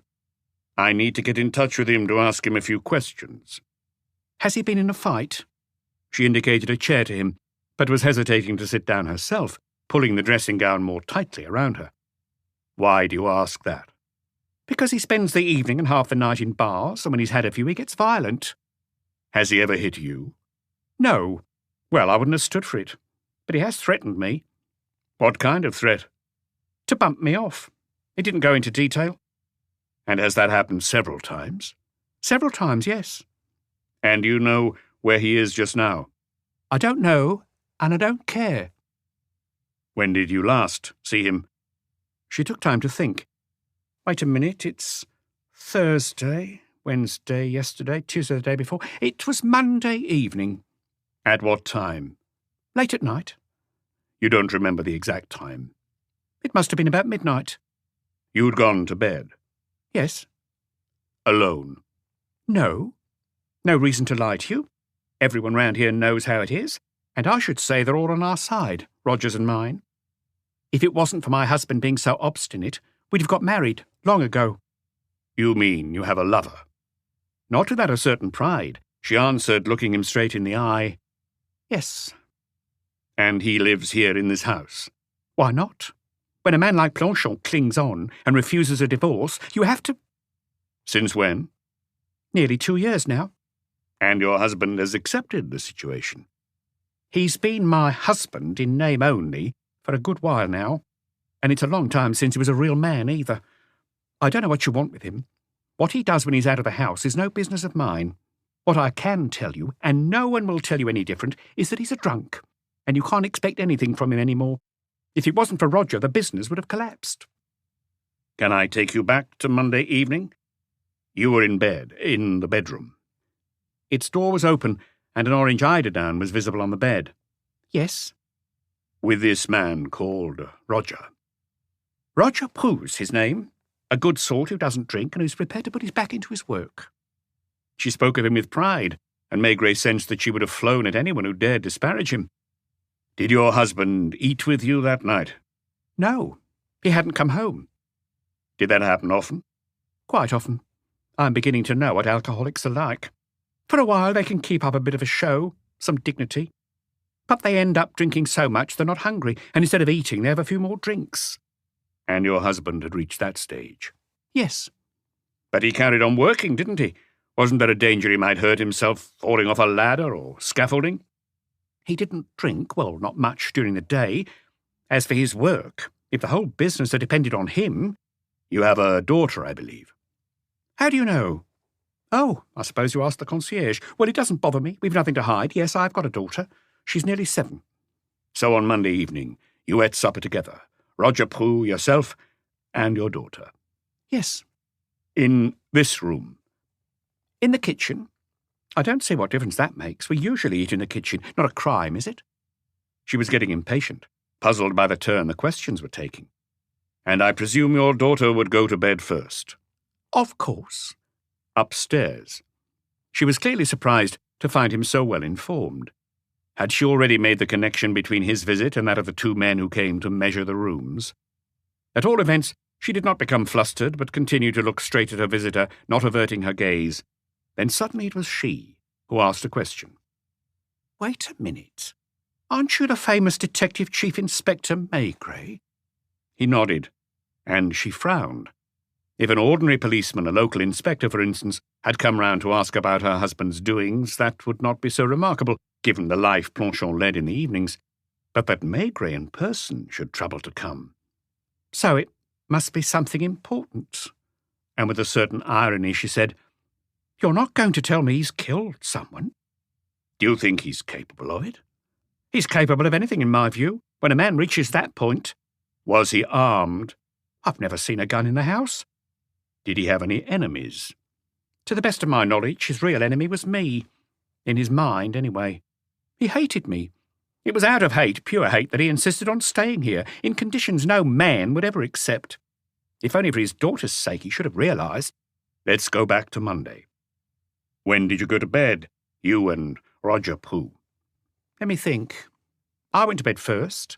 What time was that? About 10. Roger stayed up doing the invoices in the office. So he's been taking care of the paperwork and the accounts? In the first place, if he hadn't, no one would have, because my husband wasn't capable of doing it anymore. And secondly, Roger has put enough of his own money into the business.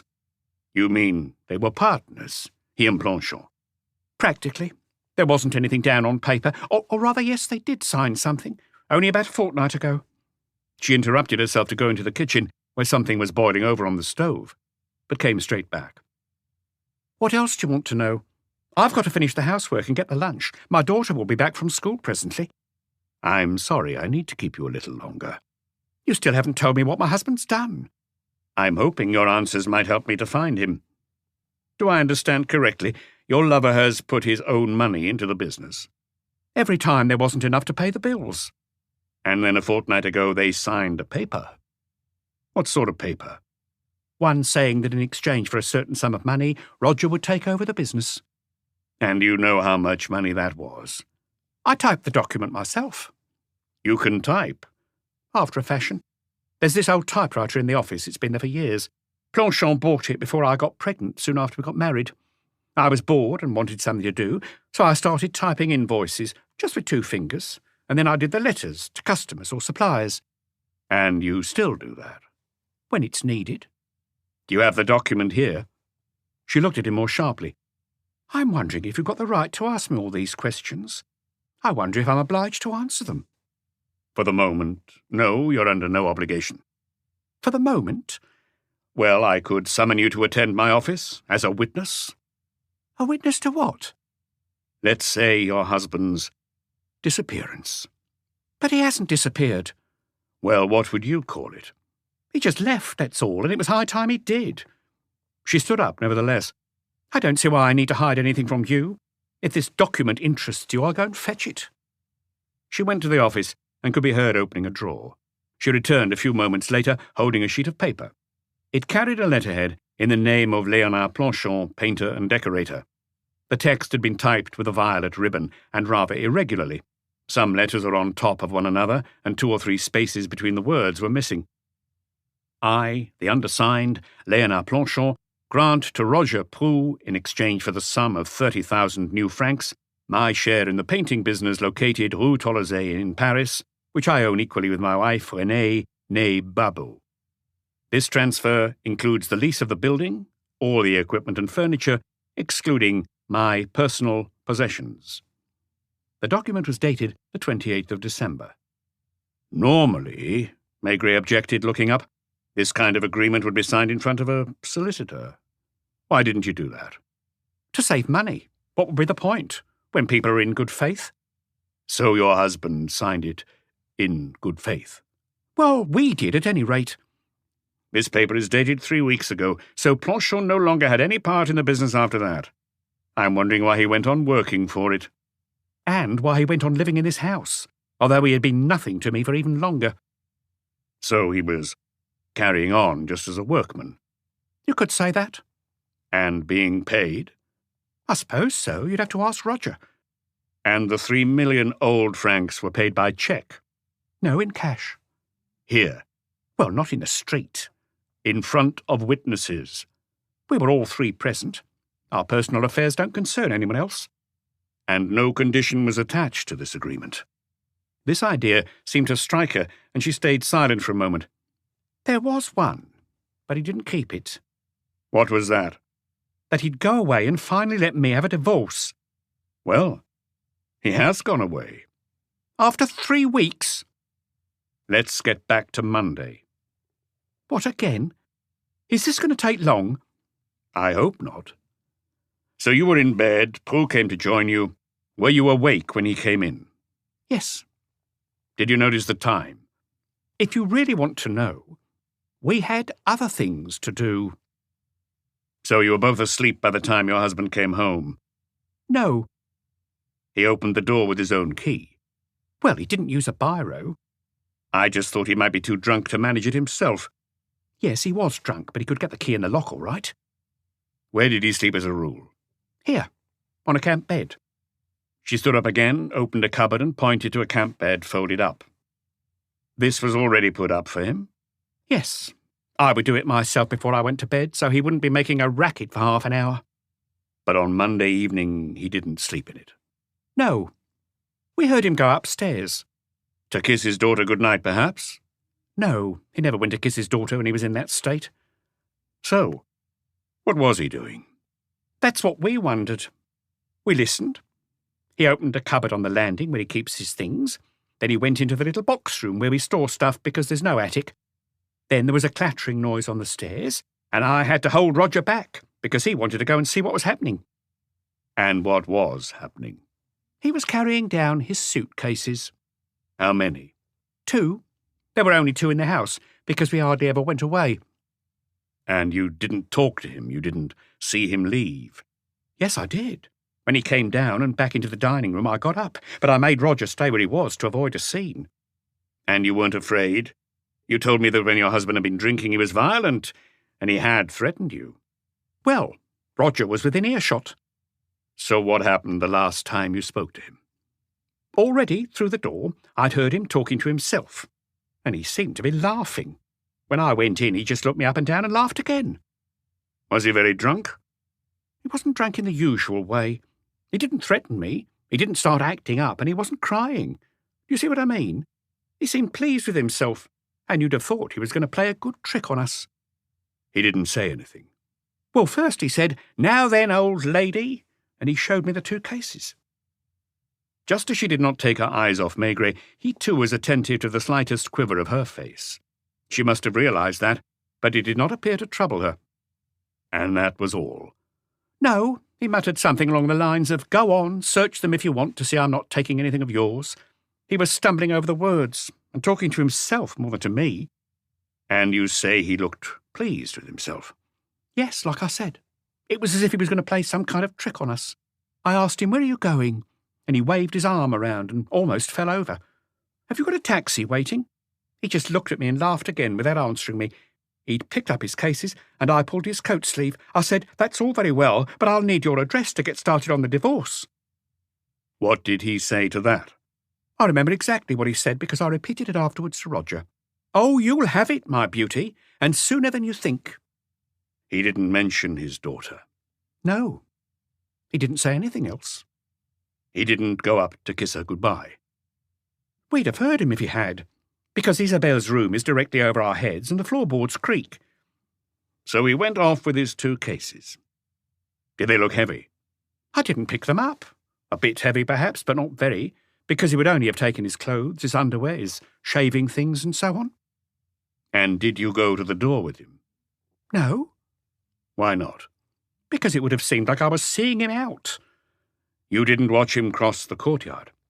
The shutters were closed. All I did was wait a bit and then bolt the front door. You weren't afraid he'd take the van? I'd have heard the engine if he had. So you didn't hear any vehicle? There wasn't a taxi outside in the street? I've no idea. I was only too glad to see him leave the house at last.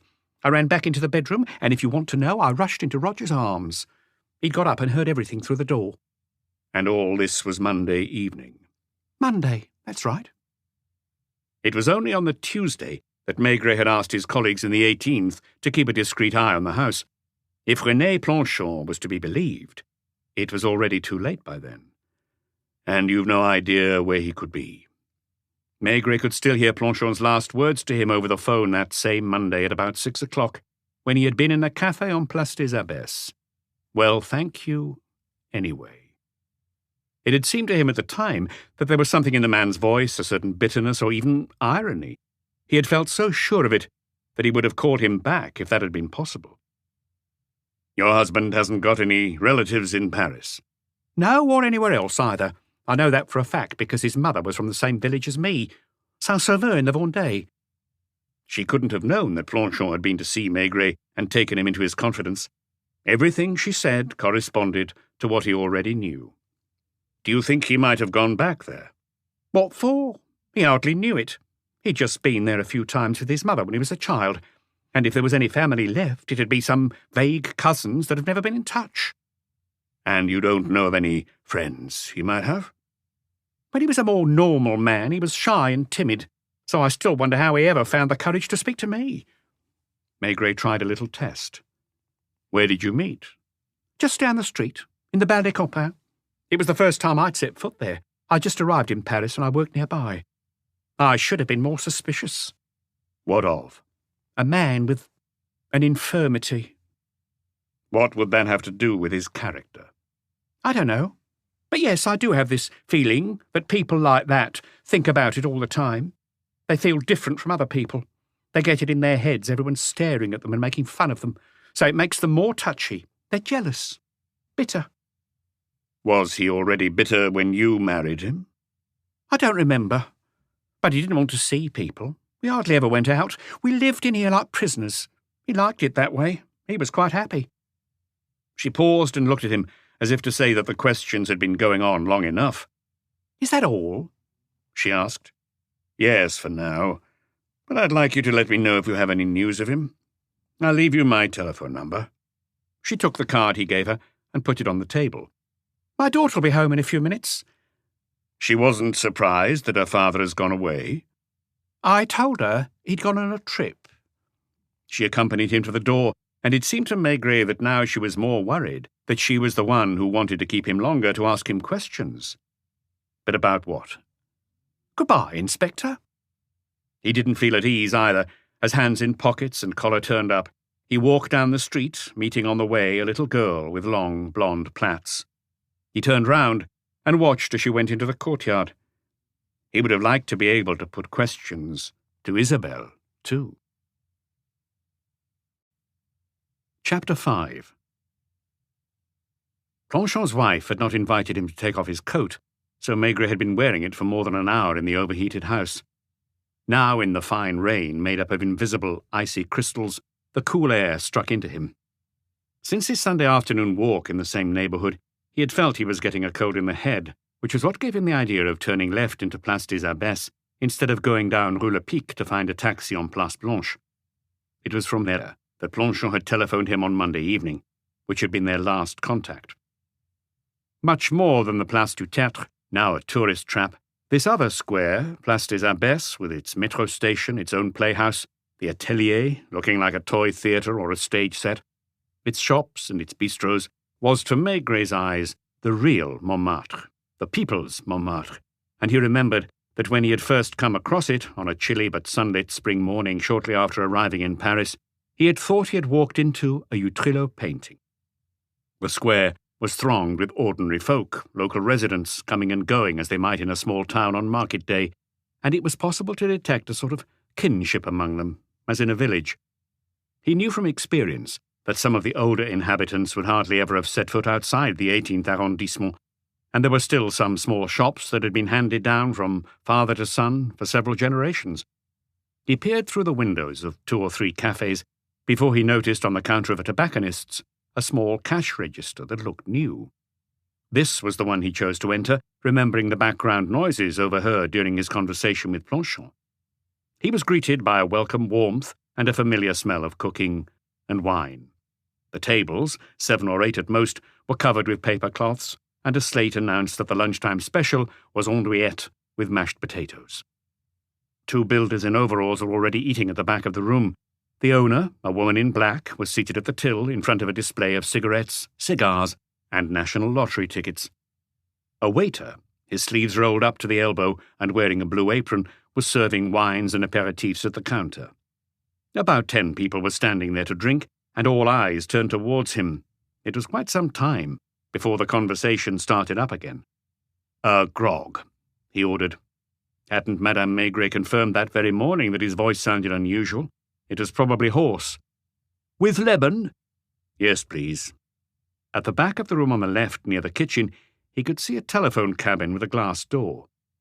"Tell me, does a customer come in here who has a hare lip?" He knew that his neighbours were listening, even the ones with their backs to him. He was almost sure they had all guessed he was from the police. "A hare lip," the waiter with rolled-up shirt sleeves repeated, and he put the grog down in front of him on the counter, then began pouring wine from one bottle to another. He was reluctant to answer, perhaps out of some sort of solidarity. "A little fellow, fair to reddish hair," Maigret insisted. "What's he done?" One of the drinkers, who looked like a travelling salesman, broke in. "Oh, come on, Léon, if you think Detective Chief Inspector Maigret is going to tell you that." There was a burst of laughter. Not only had people guessed he was from the police, they knew who he was. "He's gone missing," Maigret murmured. "Who? Popeye?" And Léon explained, "We call him Popeye because we don't know his name, and he looks like Popeye in the cartoon." Putting his hand to his mouth so as to press it into 2 halves, he said, "The gap looks just right for a pipe." "And he's a regular?" "Not really, because we don't know who he is, though he must live round here. But he's often been in, practically every evening." "Did he come here this Monday?" "Wait a minute, let's see, it's Thursday. Tuesday I was away to a funeral. Nana's, that's the old woman who sold newspapers here. Monday, yes, he was in here Monday." "He asked me for a token for the telephone," the woman at the till broke in. "At about 6 p.m? "A bit before dinner time." "And he didn't speak to anyone else?" "He never spoke to anyone. He'd just stand at the end of the counter, about where you are now, and order his first cognac. And he'd stay there with his own thoughts. They can't have been too happy. He looked pretty down in the mouth." "Were there a lot of people in on Monday evening?" "Not as many as now. We don't do food in the evening. Some customers were playing belote at the left-hand table." That was the one where the 2 builders were eating their grilled andouillette, piquing Maigret's appetite. Some dishes always taste better in a restaurant, especially a little café like this, than they do at home. How many cognacs did he drink? 3 or 4, I'm not sure. Do you know, Mathilde? 4. That was about what he usually had. He'd sometimes stay for a bit, sometimes not. He might come back again about 9 or 10, and if he did that, he'd be looking pretty rough. I suppose he'd done the rounds of the bars in the neighbourhood." "And he never joined in conversations?" "Not that I know of." "Anyone here talk to him?" The travelling salesman spoke up again. "I did try once, and he just looked at me as if I wasn't there. It's true he'd already sunk a few." "Did he ever get rowdy?" "No, that wasn't his style. The more he drank, the quieter he seemed to get. I could swear I've seen him crying all alone at the end of the counter." Maigret ordered a second grog. "So, who is he?" the waiter asked him. "He's a painter and decorator from Rue Tolosé." "I told you he must be from round here. Do you think he's committed suicide?" Maigret didn't think anything, especially not at the moment after his long talk with René. As Janvier had said, or was it Lapointe, she made him think not so much of a woman as of a female of the species clinging to her mate and prepared to defend him fiercely. She had not seemed anxious. She had answered all his questions, and if she had sometimes hesitated, that might be because she wasn't very intelligent and was trying to understand what he meant. The less sophisticated people are, the more distrustful they appear, and she had probably not changed a great deal since leaving her village in the Vendée. "How much do I owe you?" As he left, all eyes followed him, and no doubt as soon as the door had closed, they would be talking about him. He was used to that. He spotted a taxi almost at once and went straight home. He ate his roast veal without appetite, and his wife wondered why he suddenly said, Tomorrow, let's have Henriette. By 2 o'clock, he was back at Quai des Orfèvres. Before going up to his office, he looked in on the hotel agency, the police squad checking out hotels and lodging houses. "I'd like to see if you've got anything on Léonard Planchon. He's a painter-decorator, aged 36, home address, Rue Tolosay.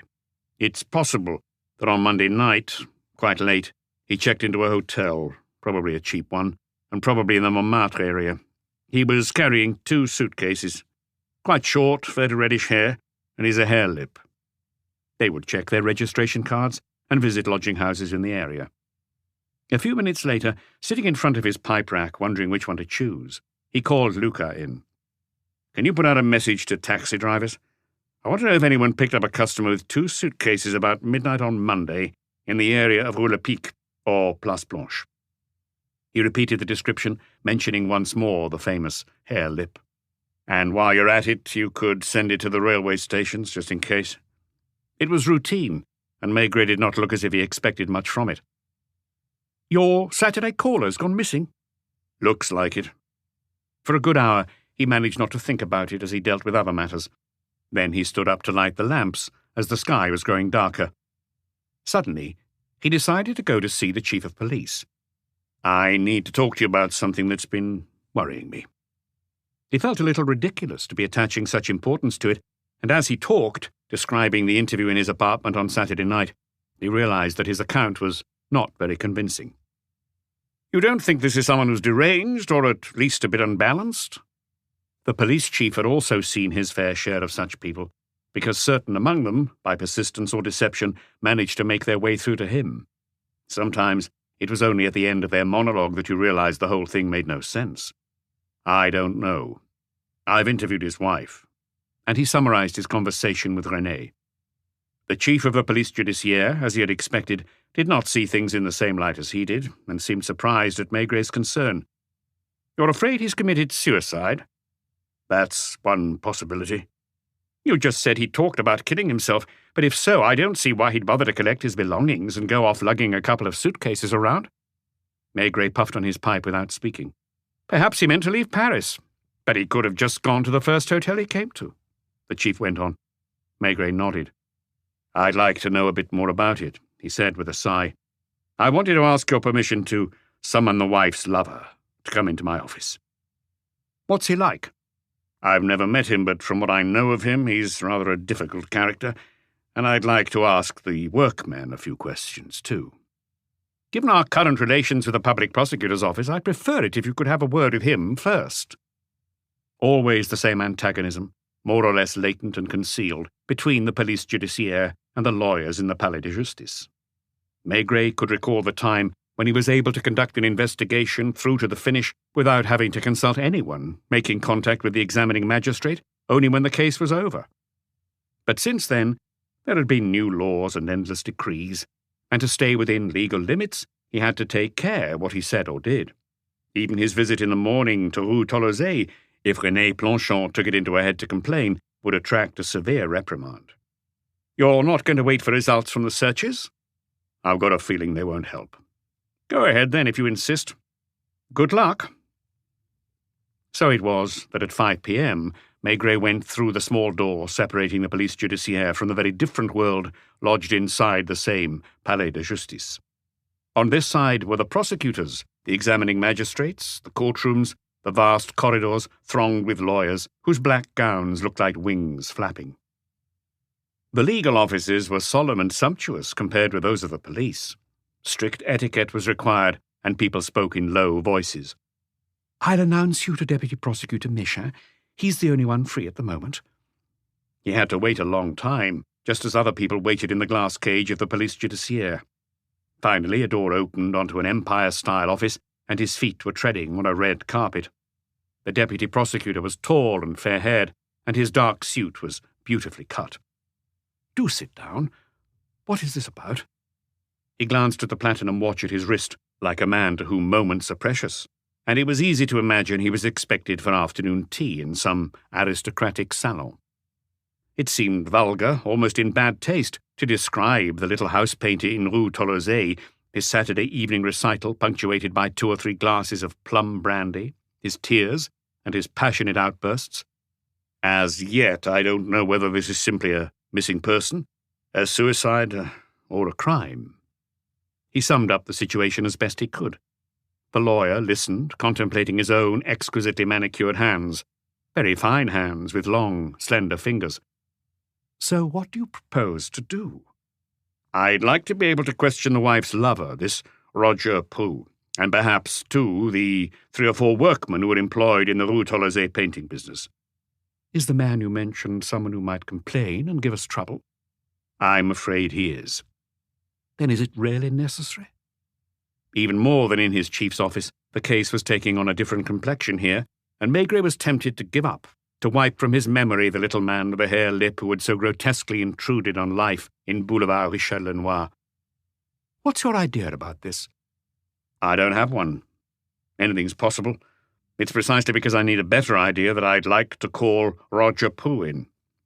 He had almost given up hoping to receive permission when the deputy prosecutor rose after once more looking at his watch. Send him a summons to come and provide information, but take care. As for the workman, well, if you insist. A quarter of an hour later, Maigret was filling in an administrative form in his office. Then he called Lucas back. I want the names and addresses of the workmen employed at Planchon's business on Rue Tolosay. You can ask the Social Security office. They must have the lists on file. An hour later, he was filling in 3 more forms, since apart from Roger Prue, there were only 3 workmen, one of whom was a young Italian, Angelo Massoletti. After which, until 9 in the evening, he listened to the accounts of witnesses about the jewel thefts, mainly staff from the hotels where the thefts had occurred. He dined on sandwiches, went home and had another grog with a couple of aspirins, before going to bed.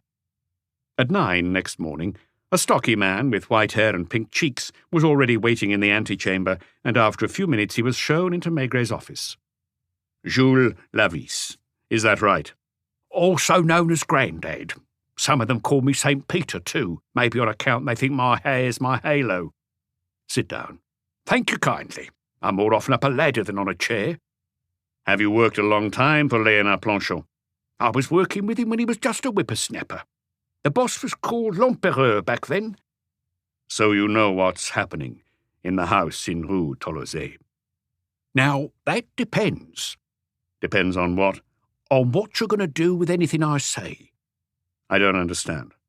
If it means you're going to talk to the boss's wife or Monsieur Roger, I'm just a workman who knows nothing, especially if there's any question of saying it in court. What makes you think this is a matter for the courts? Because when you call people in here means something's not right, doesn't it? And you get the feeling that something's not right in Rue Tolosay? You've not answered my question. There's every chance that this conversation will remain between ourselves. What do you want to know?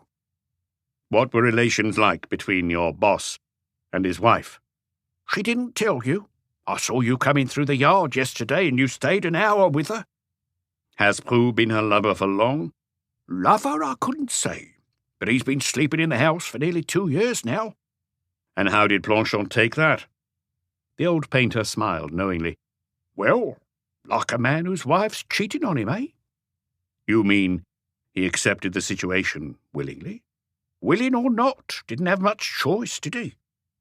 But it was his own house. Perhaps he thought he was in his own house, but really, he was in hers. When he married her, she didn't have anything. Yes, I remember. All the same, first time I set eyes on her, I knew he'd be led by the nose. You think Planchon's weak-willed? Maybe that's the word. I'd say he's a good fellow who's had bad luck. He could have been happy with any woman, and he had to pick that one.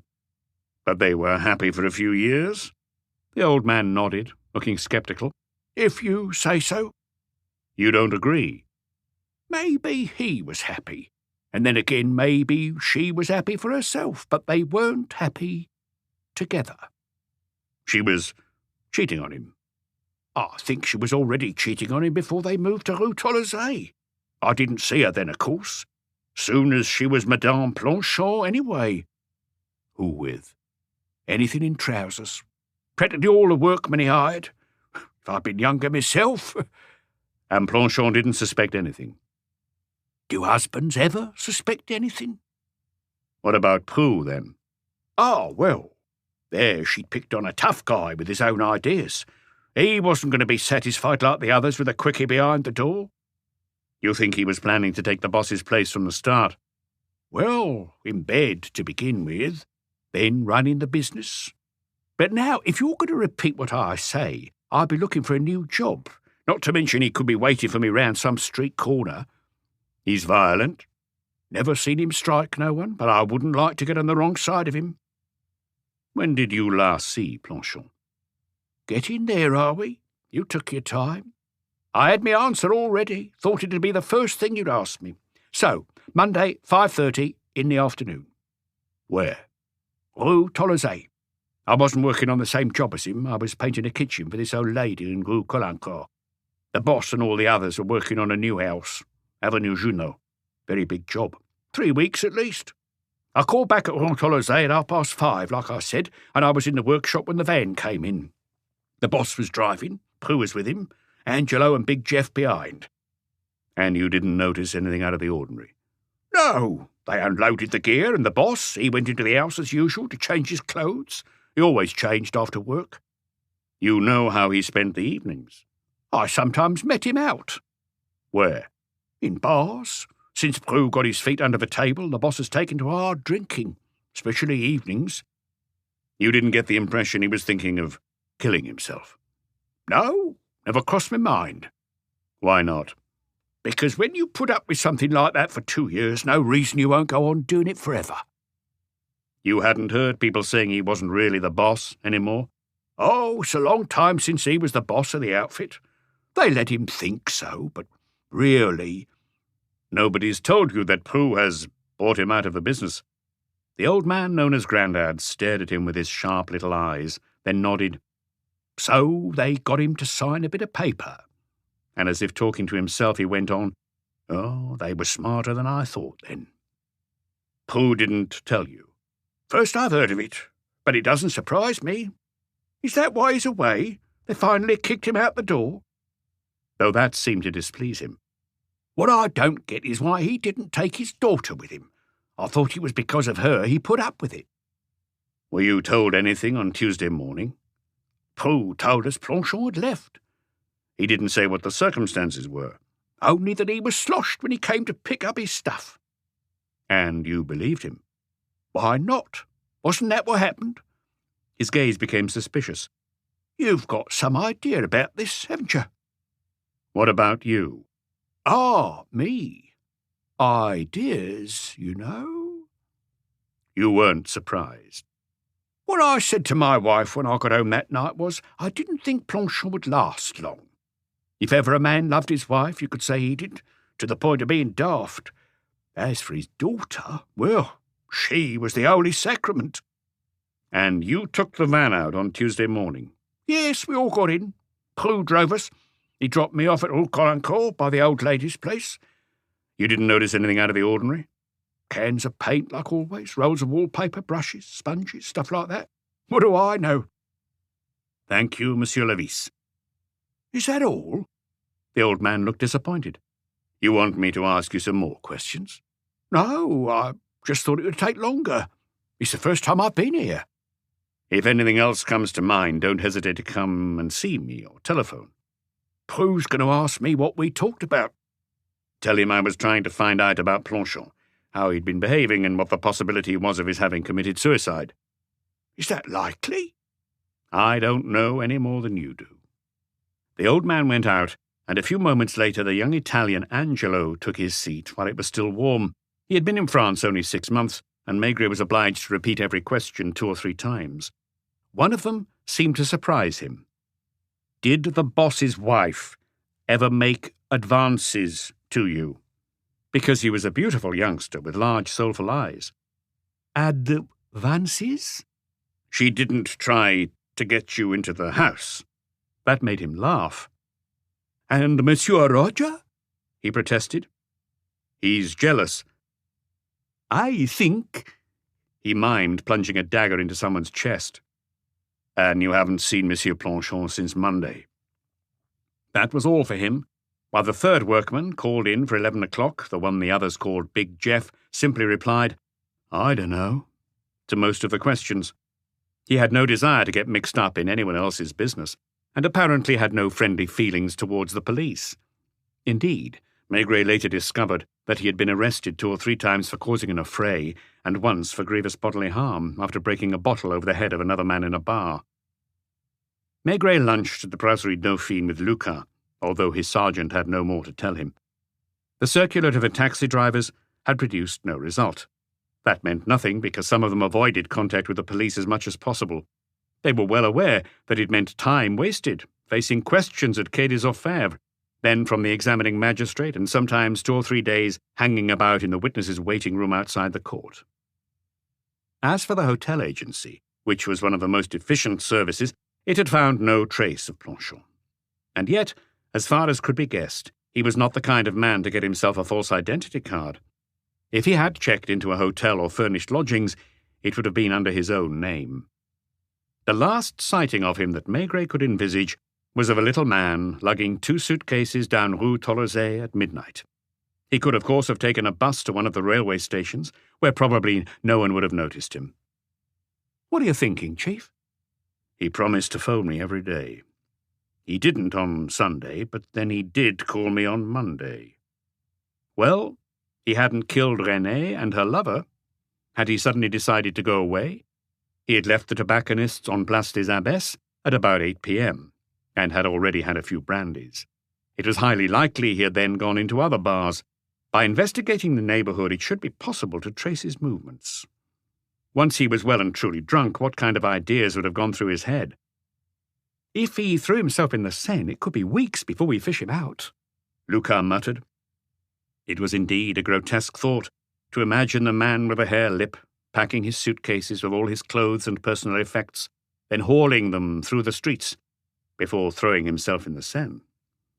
Maigret, who still felt a cold coming on, although it had not quite declared itself, took a cognac with his coffee and was back in his office at 2 o'clock. Roger Prou did not arrive until a good 10 minutes later, and Maigret in turn, as if playing tit-for-tat, left him twiddling his thumbs in the waiting room until 2:45. Lucas had peered at him a few times through the glass. What does he look like? Difficult. What's he doing? Reading a newspaper, but he keeps glancing up at the door. Finally, Joseph ushered him in, and Maigret remained seated, pipe between his teeth, scrutinizing documents which seemed to have his full attention. Sit down, he muttered, waving to one of the chairs. I haven't got all afternoon to waste. I'll be with you in a minute. But he went on reading, and striking out certain sentences with his red pencil. This lasted another full 10 minutes, after which he opened the door into the inspector's office and gave some instructions in a low voice. Only then did he look in the face of the man sitting on one of the green velvet upholstered chairs, and in the most neutral voice he could manage, he said as he regained his place behind the desk, Your name is Roger Prou?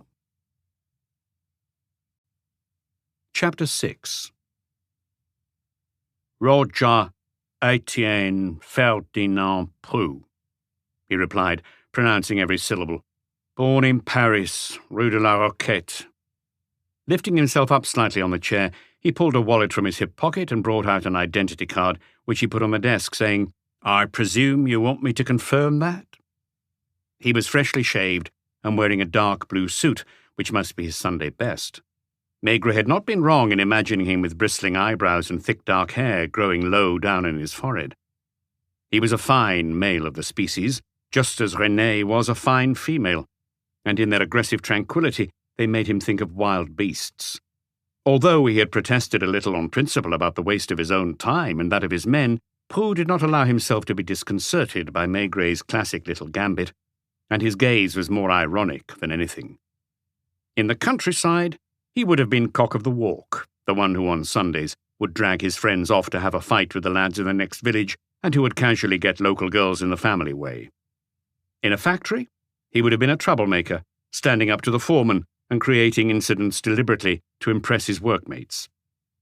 The way he looked and with a character Maigret guessed at, he could equally well have been a pimp, not in the West End of Paris, but at the Porte Saint-Denis or in the Bastille neighbourhood. It was easy to imagine him playing cards all day long in a café, keeping a sharp eye on the pavement. And possibly, too, he could have been a gang leader, not necessarily violent, but organising nighttime burglaries, for example, in the warehouses round the Gare du Nord or in the inner suburbs.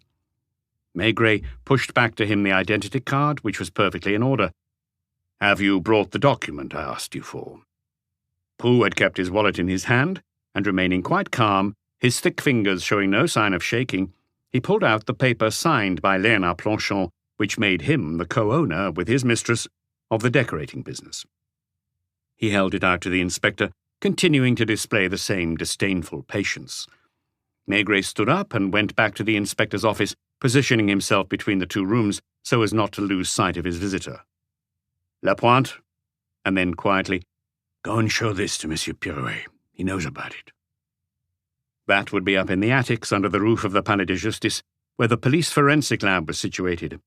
Monsieur Pirouet was a fairly recent addition to the team, an odd fellow, plump and jolly, who had been regarded with some suspicion when he was appointed assistant chemist, because he looked more like a travelling salesman.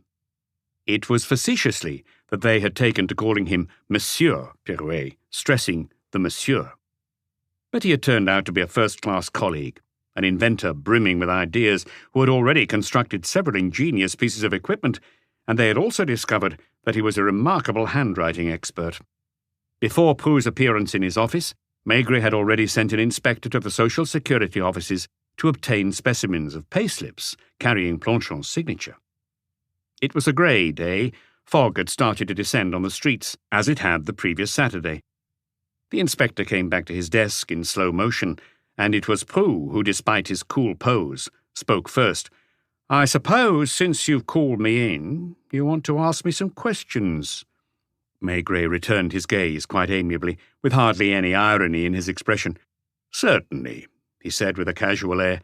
"I always have questions to ask, but I'm not quite sure which ones. Look here, if you're setting out to make a fool of me—" "I have no intention of making a fool of you, Monsieur Prue. Your former employer, Monsieur Planchon, has disappeared, and I would like to know what has become of him." "Renée told you. She told me that he left the house on Monday night with 2 suitcases. And you saw him go too, didn't you? Now then, don't make me say things I haven't. I heard him go. I was behind the door. So you didn't actually see him go?" "As good as.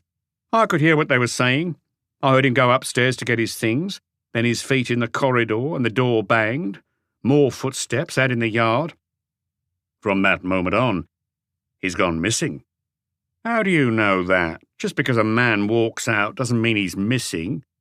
"The thing is, Planchon was supposed to telephone me on Tuesday." Maigret had not prepared the questions in advance, and this apparently anodyne sentence was uttered on the spur of the moment. Of course, he did not take his eyes off the other man. Did Prue's reaction disappoint him? He certainly seemed to register a slight shock. Clearly, he had not been expecting this revelation. His bristling brows knotted in a frown. For a few seconds, he seemed to digest the information, thinking over what the words might mean. "How do you know he was supposed to phone you?" "Because he promised me." "So you knew him?" Maigret avoided any answer, carried on stuffing his pipe with tiny gestures which would have annoyed anyone. But Roger Prue still showed no sign of nervousness. "Let's talk a bit about you, rather. You're aged 28. 29. You were born in Rue de la Roquette. What did your father do?" "Cabinet maker. He had, and still has, his workshop in a cul-de-sac there, and since you want to know everything, he specialises in restoring antique furniture." "Any brothers or sisters?" "Just sisters." "So you were the only boy in the family, and your father didn't try to take you into his trade? I don't think there are many cabinet makers left now. I believe you can make good money."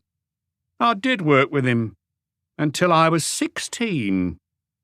He was deliberately reciting this in a sing-song way, as if at school. "And then?" "I got fed up." "You preferred to become a house painter?" "Not right away. I wanted to be a racing cyclist. Not on the road, not the Tour de France, but on the track. I raced as a junior in the velodrome for 2 years. Could you make a living that way? Oh, no, of course not. And it was because I realised I was too heavy and I'd never make it to the top that I gave up cycling. You want to know what I did next? Maigret nodded, puffing at his pipe while his other hand toyed with a pencil. I went early for my call-up to military service to get it over with. You had a good idea of what you wanted to do afterwards? Yes. No reason not to tell you. I wanted to make enough money to be an independent man. So what did you do when you got back to Paris?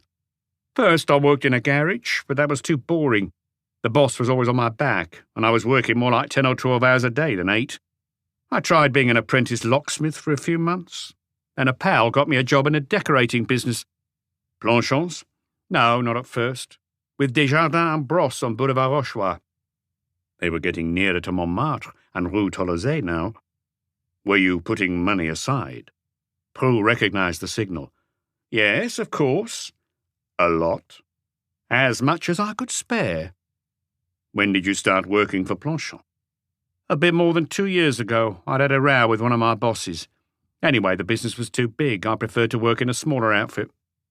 You were still living with your parents? No, I've been on my own in furnished rooms for a while. Where?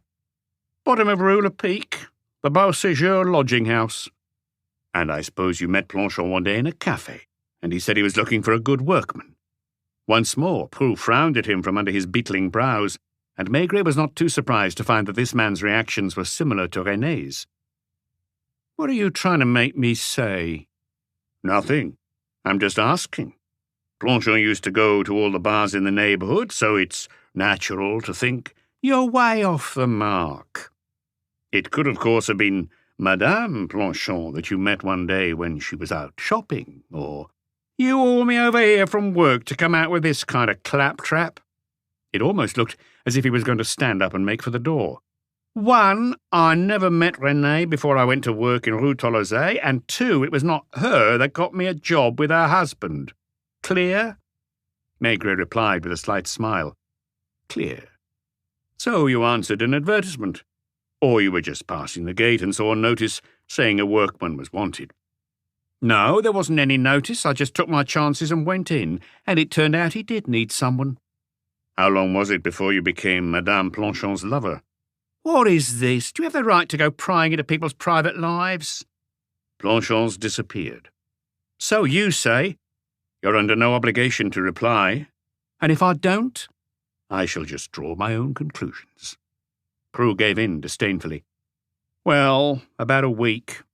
So it was a sudden passion. We just clicked right away, her and me. You knew that it had already clicked, as you put it, with most of your workmates. At this, Prue's blood rose to his face, and for a few seconds he clenched his jaw. Did you know? Maigret persisted. That's none of your business. You love her? That's my private affair. And how long was it before Planchon caught you out? He didn't catch us out. Now Maigret pretended to be surprised. I thought he'd found you in flagrante, and that was why... Why what? Wait a minute, let me get this straight. You were one of Planchon's employees, and when you got the chance, you slept with his wife. Were you still living in Rue Le Pic then? Yes. But one fine day you went to live in Rue Tolosay, and more or less threw Planchon out of his own bed to take his place. Have you seen him? Who? Planchon. You said just now he was meant to phone you, so he must have been in touch with you. Did he come to see you? Was he making a complaint about us? At moments like this, Maigret's expression would become vague, and his whole person seemed to embody an exasperating passivity. Without appearing to have heard the question, he looked absent-mindedly towards the window and, still puffing on his pipe, murmured as if speaking to himself, I'm trying to visualize the scene. Planchon comes home one evening and finds a camp bed set up for him in the dining room.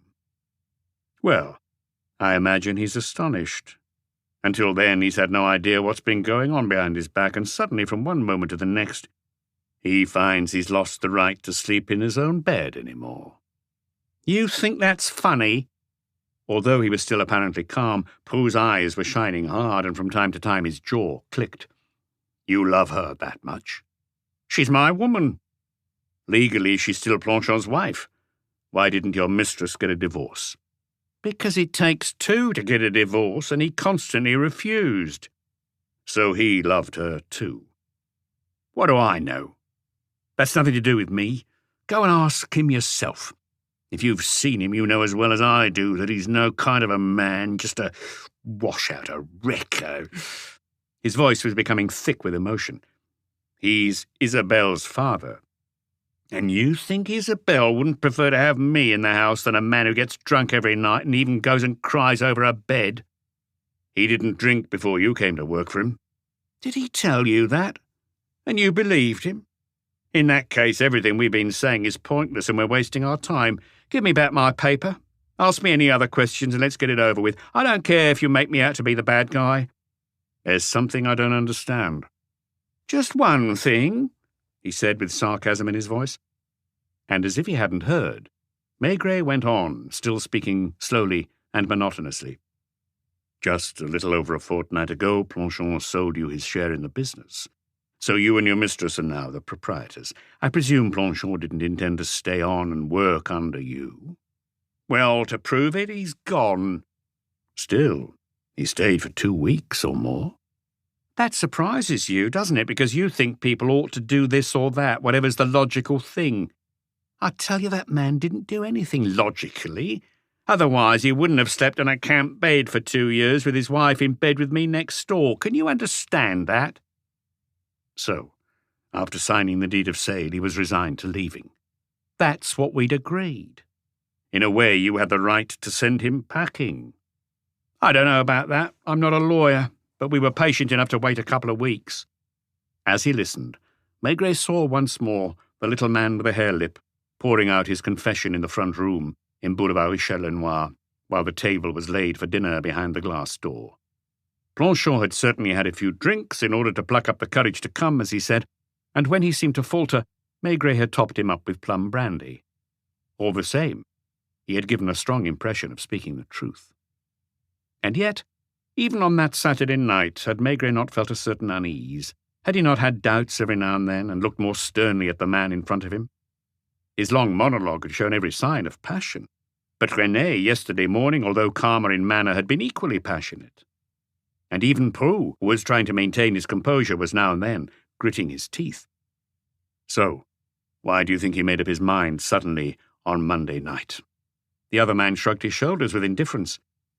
Did he have the 3 million old francs on him? Maigret insisted. I didn't ask him. When you gave him the money 2 weeks before that, what did he do with it? He went upstairs. I presume he hid it away somewhere. He didn't take it to the bank. Not the same day, anyway, because we arranged things in the evening after supper. In the office? No, in the living room. We waited till the little girl was in bed. And you had already discussed it together?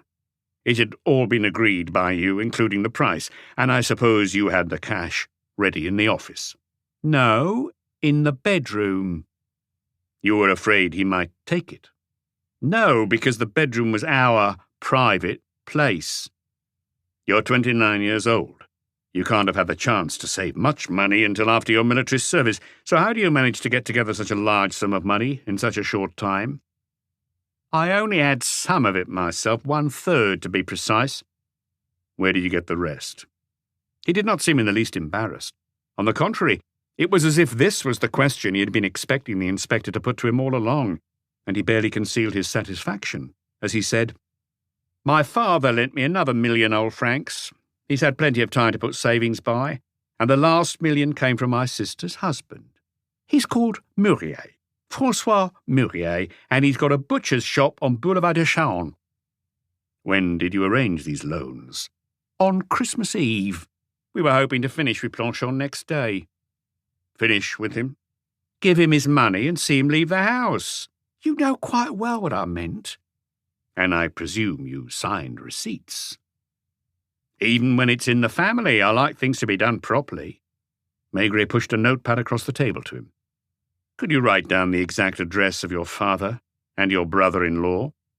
I see you trust me completely. Nevertheless, he wrote down the 2 addresses. His writing was laborious but regular, almost like a schoolboy's, and as Maigret took the pad back, the telephone rang. Pirouet here. I finished. Do you want to come up, or shall I come down? I'll come up. And to Prue, excuse me for a moment, please. He went into the next office, leaving the door open, and told Lapointe, "Go in there and keep an eye on him for me."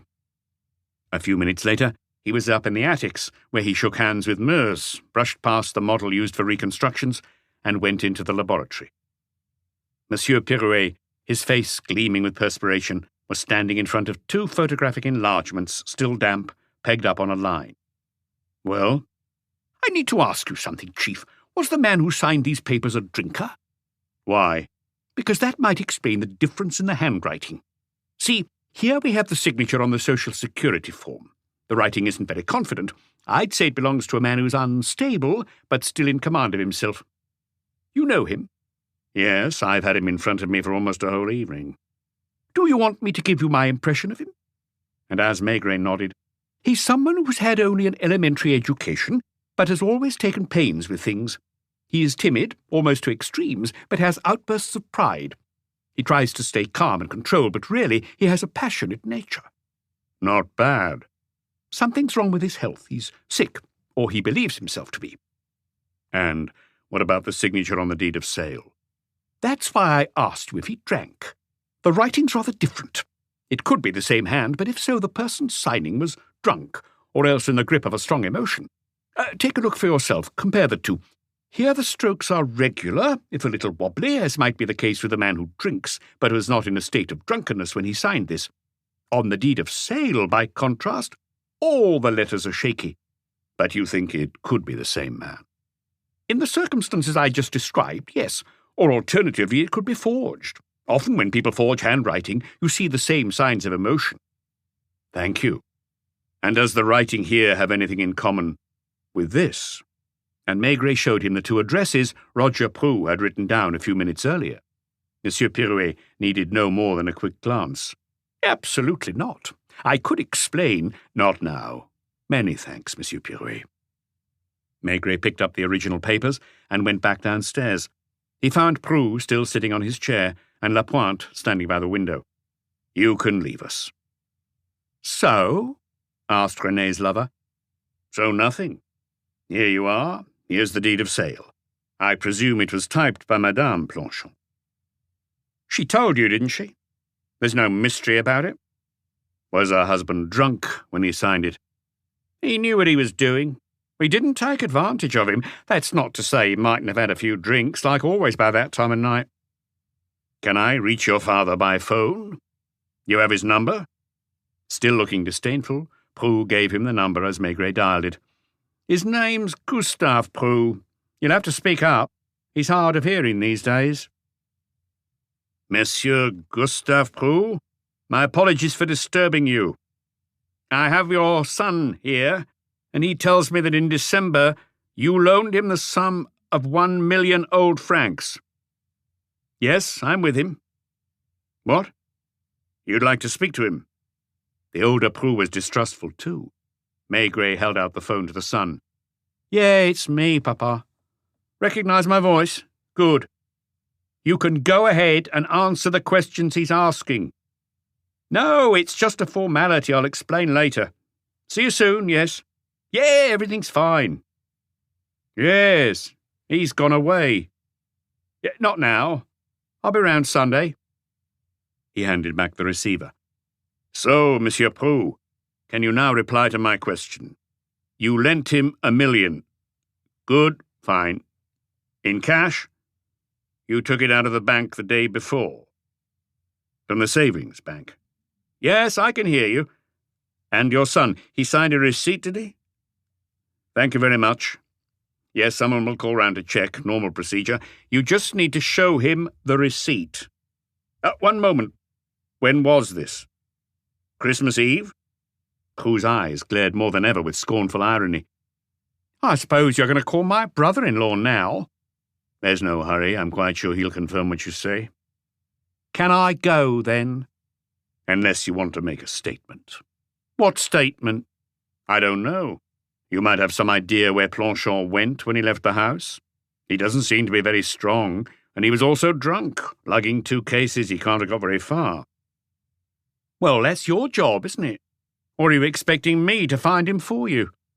"No, I'm not asking you to do that. Merely, if you do have any idea, to let me know. To save time." Why didn't you ask Planchon himself when you saw him, or when he phoned you? He's better placed than me to give you an answer. Curiously enough, he had no plans to leave Rue Tolosay. That's what he told you? Prue was the one now asking leading questions. He told me a lot of things. He came here. In spite of his calm demeanour, Prue was showing slight signs of anxiety. Maigret took care not to reply, but looked at the other man with his most neutral expression, as if he had ceased to attach any importance to the interview. One thing surprises me, he said, however. What? I don't know whether he still loved his wife or whether he had started to hate her. I suppose that depended on the moment. What do you mean? On how drunk he was. Different times of day, he wasn't the same man. Sometimes we'd lie awake listening to him grunting away in the next room, wondering whether he was planning some nasty surprise. What kind of surprise? Do I have to draw a picture? I'll tell you something else. I always made sure to be working on the same job as him so as to keep an eye on him. If during the day he showed any sign I wanted to go back to the house, I'd go with him. I was afraid for Renee. You really think he'd have been capable of killing her? Well, he'd threatened her. With death. Not in so many words, perhaps, but when he'd been drinking, he would talk to himself with a sort of knowing tone. I couldn't tell you exactly what he said. It was always a bit incoherent, like this. So I'm just a coward. All right, everyone makes fun of me, but one day they'll sing a different tune. See the kind of thing? And his eyes would light up in a nasty way. He'd make like he understood himself exactly, and he might suddenly burst out laughing. Poor old Planchon, poor little fella, a nobody, with a face that disgusts people. Ah, but perhaps the poor little fella isn't as cowardly as all that. Maigret listened attentively, with a tight feeling in his chest, because this did not sound as if Prue was making it up. He'd seen Planchon in Boulevard Richelieu, and the man that Prue was now imitating with cruel sarcasm, the Planchon of Rue Tolosay, was recognizably the same person, barely exaggerated. You think he really meant to kill his wife? I'm sure he thought of it. It was an idea he got into his head regularly when he was far gone drinking. And you? Yeah, me too, perhaps. And his daughter? Oh, he probably wouldn't have touched Isabelle. Still, suppose he got a bomb and blown up the whole house. Maigret got up with a sigh and walked towards the window indecisively. And the same idea had never occurred to you? Of killing Renee? No, not her, him. That'd have been the quickest way to get rid of him, right enough. But perhaps you'll believe me when I say if I was going to do that, I wouldn't have waited 2 whole years. Have you got any idea what it's been like for us the last 2 years with that man always there, being a nuisance? But what about for him? He should have got the message earlier and gone away. When a woman doesn't love you anymore, when she's fallen for someone else and tells you so frankly, then you know what you've got to do. He had stood up as well. He'd lost a little of his poise. His voice had become more vehement. But even now he's still blighting our lives because you go questioning Renee in the house. You've had my workman in here, and for the last hour you've been trying to get me to say God knows what. Anything else you want to ask?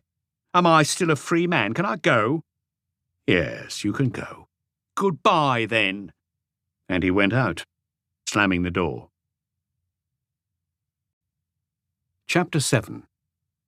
That evening, Maigret was able to watch television, wrapped up warm, wearing his slippers, with his wife at his side doing her knitting. But he would have preferred to change places with Janvier and Lapointe, who were just then doing the rounds of the Montmartre he knew so well, walking through streets familiar to him, each of them entering one café or bistro after another, moving from yellow lamplight to a brighter glare, from old-fashioned decor to modern fittings, from the smell of beer to the smell of Calvados. He had, of course, been glad of promotion, rising in the end to the top job of Detective Chief Inspector, in charge of the Serious Crime Squad. He still retained, nevertheless, a nostalgia for certain assignments, even if it meant shivering on a winter's night, for the concierge's lodges that all smelled different, and that you might visit for days on end asking the same, apparently futile questions. Wasn't it true that in high places he was still criticised for being too willing to leave his office and go out in person on a job that was really one for a bloodhound? How could he explain, especially to the prosecutor's office, that he needed to see, to smell, to absorb the atmosphere of a case? As if to mock him, The television that evening was showing a tragedy by Corneille, kings and warriors in costume on the small screen, declaiming noble lines of verse that reminded him of school days. And it was a strange sensation to be interrupted every half hour or so by the telephone, then to hear the voice of Janvier, who always called in first, telling him in much less declamatory tones, "I think I'm on the right track, Chief. I'm calling from a bar in Rue Germain-Pion, a couple of 100 metres from Place des Abbesses. It's called Au Bon Coin. The owner's already gone to bed, his wife serving at the counter, then going back to sit by the stove. I just had to mention the man with the hare lip, and she remembered him. Has something happened to him, she asked.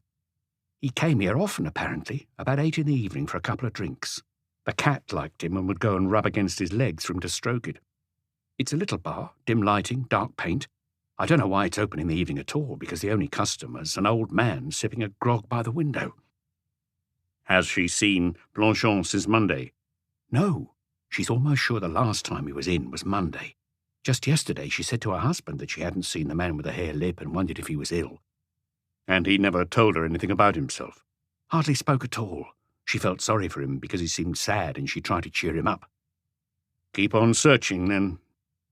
Janvier would be going back out into the cold and the dark, and later he would walk into another café, another bar. Lapointe was doing the same elsewhere. As for Maigret, he returned to Corneille's characters on screen and to his wife, who was looking at him questioningly from her armchair. At 9:30, it was Lapointe's turn.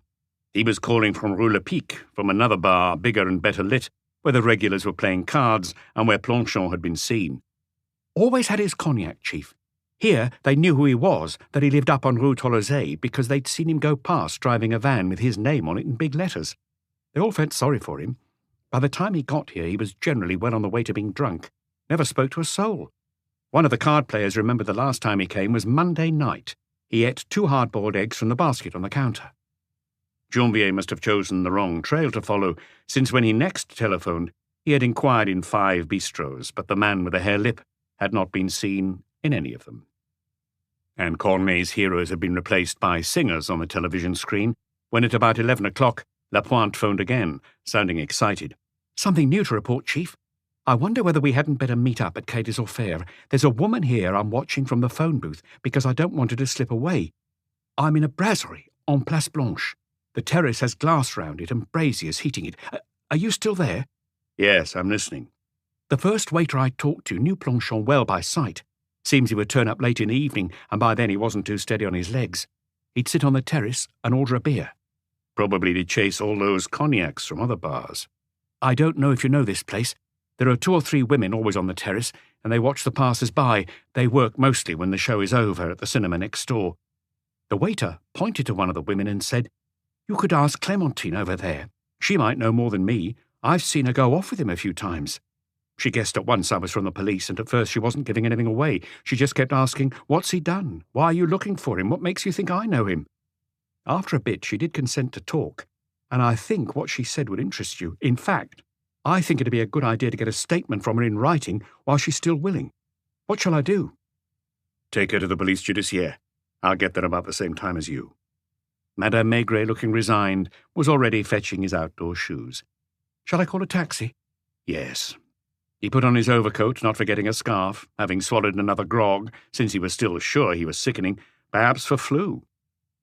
At Quai des Orfèvres, he greeted the solitary clerk at the desk, went up the broad, grey, ill-lit staircase, found the corridor empty, switched the light on in one room, and pushed the door of the inspector's office. Lapointe, hat still on his head, was there, and a woman who had been sitting in a chair stood up. At this hour of the night, all over Paris, hundreds of women, who could have been her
sisters were walking the streets in the dark, not far away from furnished lodgings with discreetly open doors.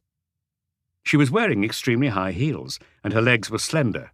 Indeed, the entire lower half of her body was long and thin.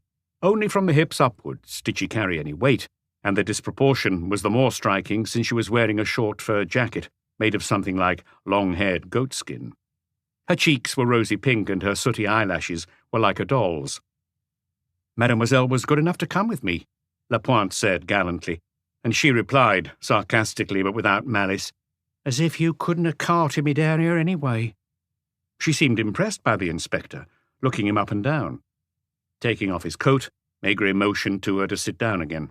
Lapointe had taken his place at a typewriter, ready to take her statement. "What's your name?"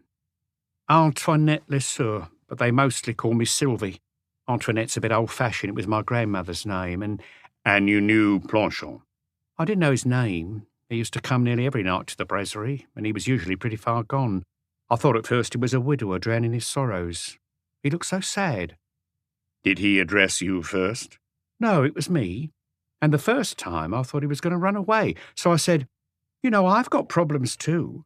I know what it's like. I married a good-for-nothing who ran off one day with my little girl.' It was when I mentioned my daughter that he perked up a bit." Turning to Lapointe, she said, "You're not going to write all this down?" "Just the essentials," Maigret intervened. "How long is it since you first met him?" "A few months. Let's see. I went to work in Cannes in the summer when the Yankee fleet was in. Got back here in September. Must have met him beginning of October." "And he went back with you the first evening?" "No, he bought me a drink. Then he said he had to go home to get up early for work, and it was late now. It wasn't till 2 or 3 days later that he came back with me." "To your place?" "Oh, no, I never take anyone home. My concierge wouldn't let me. It's a respectable house. There's a magistrate even lives on the first floor. So I go to this little hotel in Rue de Pique. You know it? Now, don't go causing trouble for them. With all the new regulations, you don't know where you are these days." "And did Planchon often go there with you?" "No, not often. Maybe a dozen times all told. And sometimes even then, nothing happened." "Did he talk to you?" "Once he said, 'You see, they're right. I'm not even a real man.'" "He didn't give you any details about his home life?" "I'd noticed his wedding ring, of course. One night I asked him, 'Is it your wife that's given you all this grief?' And he said that his wife hadn't deserved to end up with a man like him." "When was the last time you saw him?" From the glance Lapointe directed at him, Maigret realized he was reaching the interesting point. "Monday night." "How can you be sure it was Monday?" "Because next day I was picked up by your people and I was 24 hours down the cells. You can ask your colleagues. My name's on the list. They carted off a whole van load of us." "What time was it on Monday when he came into the brasserie?" "Not quite 10. I'd only just come out, because in Montmartre there's no point starting earlier." "How did he seem?" "He could hardly stand up. I saw at once he drank more than usual. He came and sat by me at the terrace near the heater. He was trying to lift his arm to call the waiter, and he was stuttering a cognac, and one for Madame, too. We almost had a row. I didn't want him to have any more alcohol, the state he was in, but he just wouldn't give in. 'I'm sick,' he said. 'I need a big good cognac to put me right.'" "And he didn't say anything else that struck you particularly?" Another glance from Lapointe. "Yes, something I didn't understand. He said it a few times. He doesn't believe me either." "He didn't explain?" "No, he just muttered. 'Never mind, I know what I mean, and one day you will too.'" Maigret remembered the tone of voice in which Planchon, just a few hours earlier that Monday evening, had spoken to him over the phone when he was still in the bar on Place des Abbesses. "Well, thank you anyway." He had sensed not only bitterness and disillusion, but also something like a threat. "And you went back together to the hotel?" "He wanted to, but when we got outside he fell flat on his face on the pavement. I helped him get up. He was ashamed, humiliated. He kept groaning, 'I'll soon show 'em I'm a man.'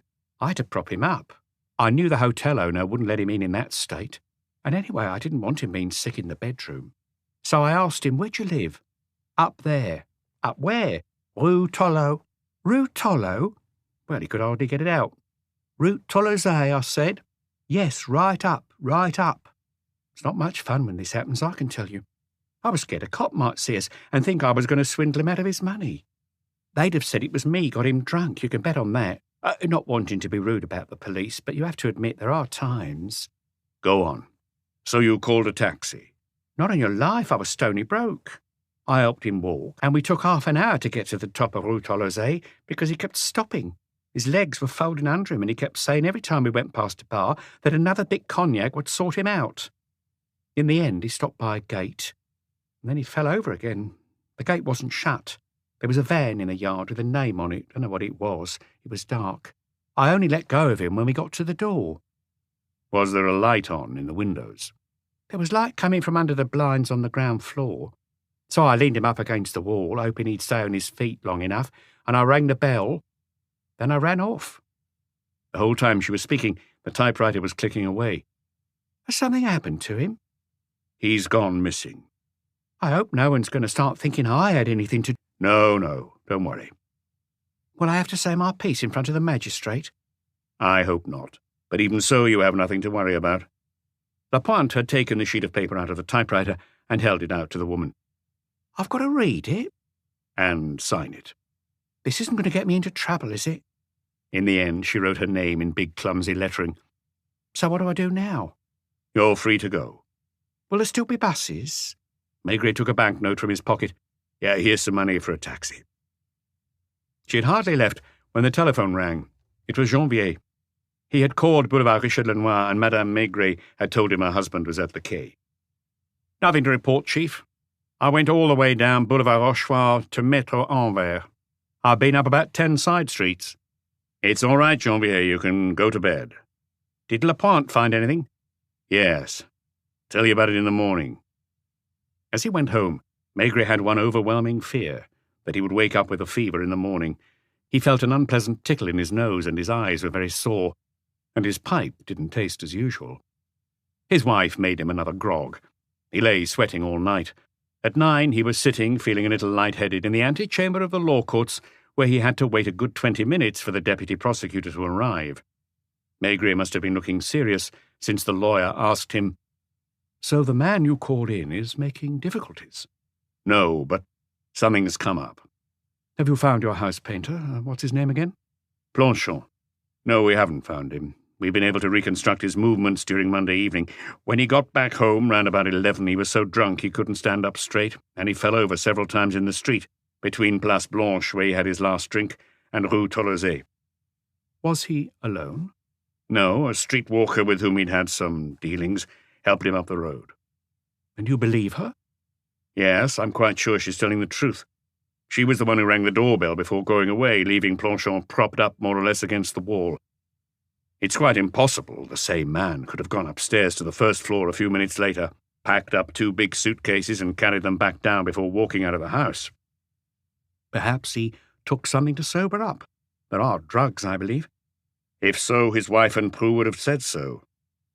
"Prue's the lover, the man you called in? What does he say?" His head feeling heavy, Maigret patiently explained the story about the 3 million old francs and the receipts.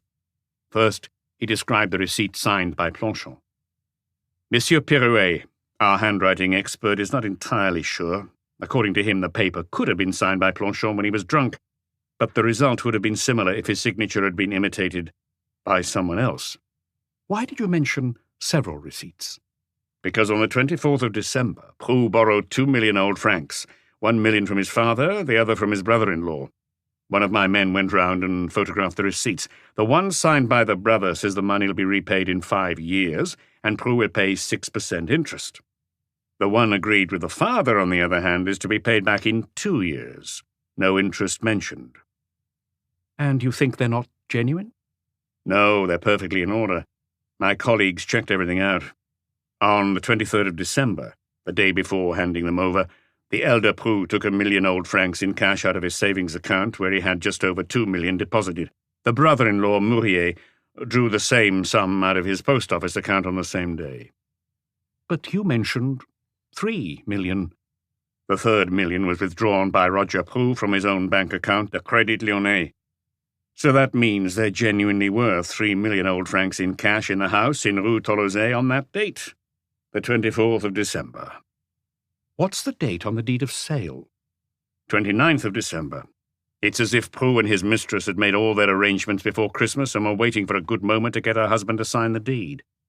Well, I don't see in that case. As if to compound the difficulty, Maigret went on, Monsieur Pirouet analysed the ink on the signature. Without being able to put an exact date on it, he thinks it goes back more than 2 weeks.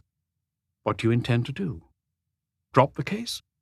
I've come to ask you for a search warrant. After what you just told me? Maigret, not feeling very confident, nodded his head. What are you hoping to find in the house? Your man Planchon's corpse? That's hardly likely.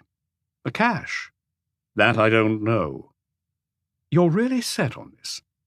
Planchon was incapable of walking anywhere at 11 p.m. on Monday night. Wait here for me, will you? I can't take a decision like this on my own. I'll have to have a word with the prosecutor. Maigret remained alone for about 10 minutes. He's no keener on it than I am, especially just now, when the police is already getting a lot of criticism in the press. Oh, well. But it was a yes, and a few moments later Maigret was carrying off the warrant, duly signed. It was 10 to 10. He opened the door brusquely to the inspector's office, did not see Lapointe, but spotted Janvier. Get a car round to the courtyard. I'll be right down. Then he called the Criminal Records Department and gave Meurs some instructions. They should get there as fast as they can, and pick your best men. He went downstairs in turn and got into the small black car alongside Janvier. Oh, Tolosé. You got the warrant, then? Blood out of a stone. I'd rather not think what'll face me if we don't find anything, and if the wife or her fancy man starts kicking up a fuss. He was so deep in thought that he hardly noticed that the sun had appeared for the first time in days. Janvier was speaking as he wove his way between buses and taxis. Painters wouldn't normally be at work on a Saturday. I think it's banned by the unions unless you pay double time, so we ought to find Prue at home. But he wasn't. It was Renée who opened the door after having peered at them from a window, and she was more suspicious and ill-tempered than ever. What? Again? She exclaimed. Prue isn't in. He had to go and finish off an urgent job. What do you want this time? Maigret took the warrant out of his pocket and gave it to her to read. You're going to search the house? Oh, for God's sake, that's the limit. A van belonging to Meurs' staff, crammed full of men and equipment, was just driving into the courtyard. And who might they be? My colleagues. I'm sorry, but we shall be some time. Will you be turning things upside down? I'm afraid so. Are you sure you've got the right to do this? The warrant is signed by the deputy prosecutor. She shrugged her shoulders, as if that means anything. I don't even know what a deputy prosecutor is. But she let them in, eyeing them all darkly. I hope this is going to be over by the time my daughter gets back from school. That depends. On what? On what we find. If you'd only tell me what you're looking for. Your husband left on Monday night, did he not? Carrying 2 suitcases. I already told you. And I suppose if he did that, he took the 3 million old francs that Prue paid him on the 29th of December. I don't know. We gave him the money. It was none of our business what he did with it.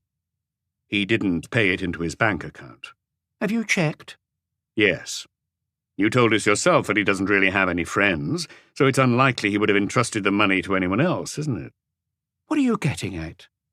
Since the 29th of December, he can't have been going round all day with the cash on him. That would be a big packet, 3 million in cash. Well? Nothing. Is that what you're looking for? I don't know. The experts had already set to work, starting with the kitchen. This was something they were well used to, and they went about it methodically, leaving no corner unexplored, looking inside the tin canisters holding flour, sugar and coffee, as well as in the rubbish bins. It was done so smoothly, like a kind of ballet, that the woman watched them with astonishment, almost fascinated. Who's going to tidy everything up after this? Maigret didn't reply. Can I make a phone call? She inquired. She telephoned an apartment in Rue Lamarck, a certain Madame Fajon, and asked if she could speak to the painter who was working there. That you? They've come back. Yes, the big chief with a lot of men, and they're turning the house upside down. There's even one taking pictures. No, apparently they've got a warrant. They showed me a paper signed by someone called a deputy prosecutor. Yes, I'd like it better if you came home. She looked at Maigret with a grim expression containing a hint of defiance. One of the men was scratching some stains on the parquet in the dining room, collecting the dust in little sachets. "What's he doing? Doesn't he think my floors are clean?" Another, using an upholstery hammer, was tapping the walls, while all the photographs and reproductions of pictures were taken down one after another, then replaced, more or less crookedly. Two men had gone upstairs, where they could be heard moving about. "Are they going to do this to my daughter's bedroom, too?" "I'm afraid so." "What am I going to tell Isabelle when she gets in?" This was the only time Maigret made a joke. "Tell her we've been playing treasure hunt." "You don't have a television?" "No. We were going to buy one next month." "Why do you say we were going to buy one?" "We're are going to. Same thing, isn't it? If you think I'm in a state to mind my words—" She had recognized Janvier, of course. "When I think that one came and measured all the rooms in the house on some phony excuse—" They heard a motor in the yard, a door slammed, and footsteps approached.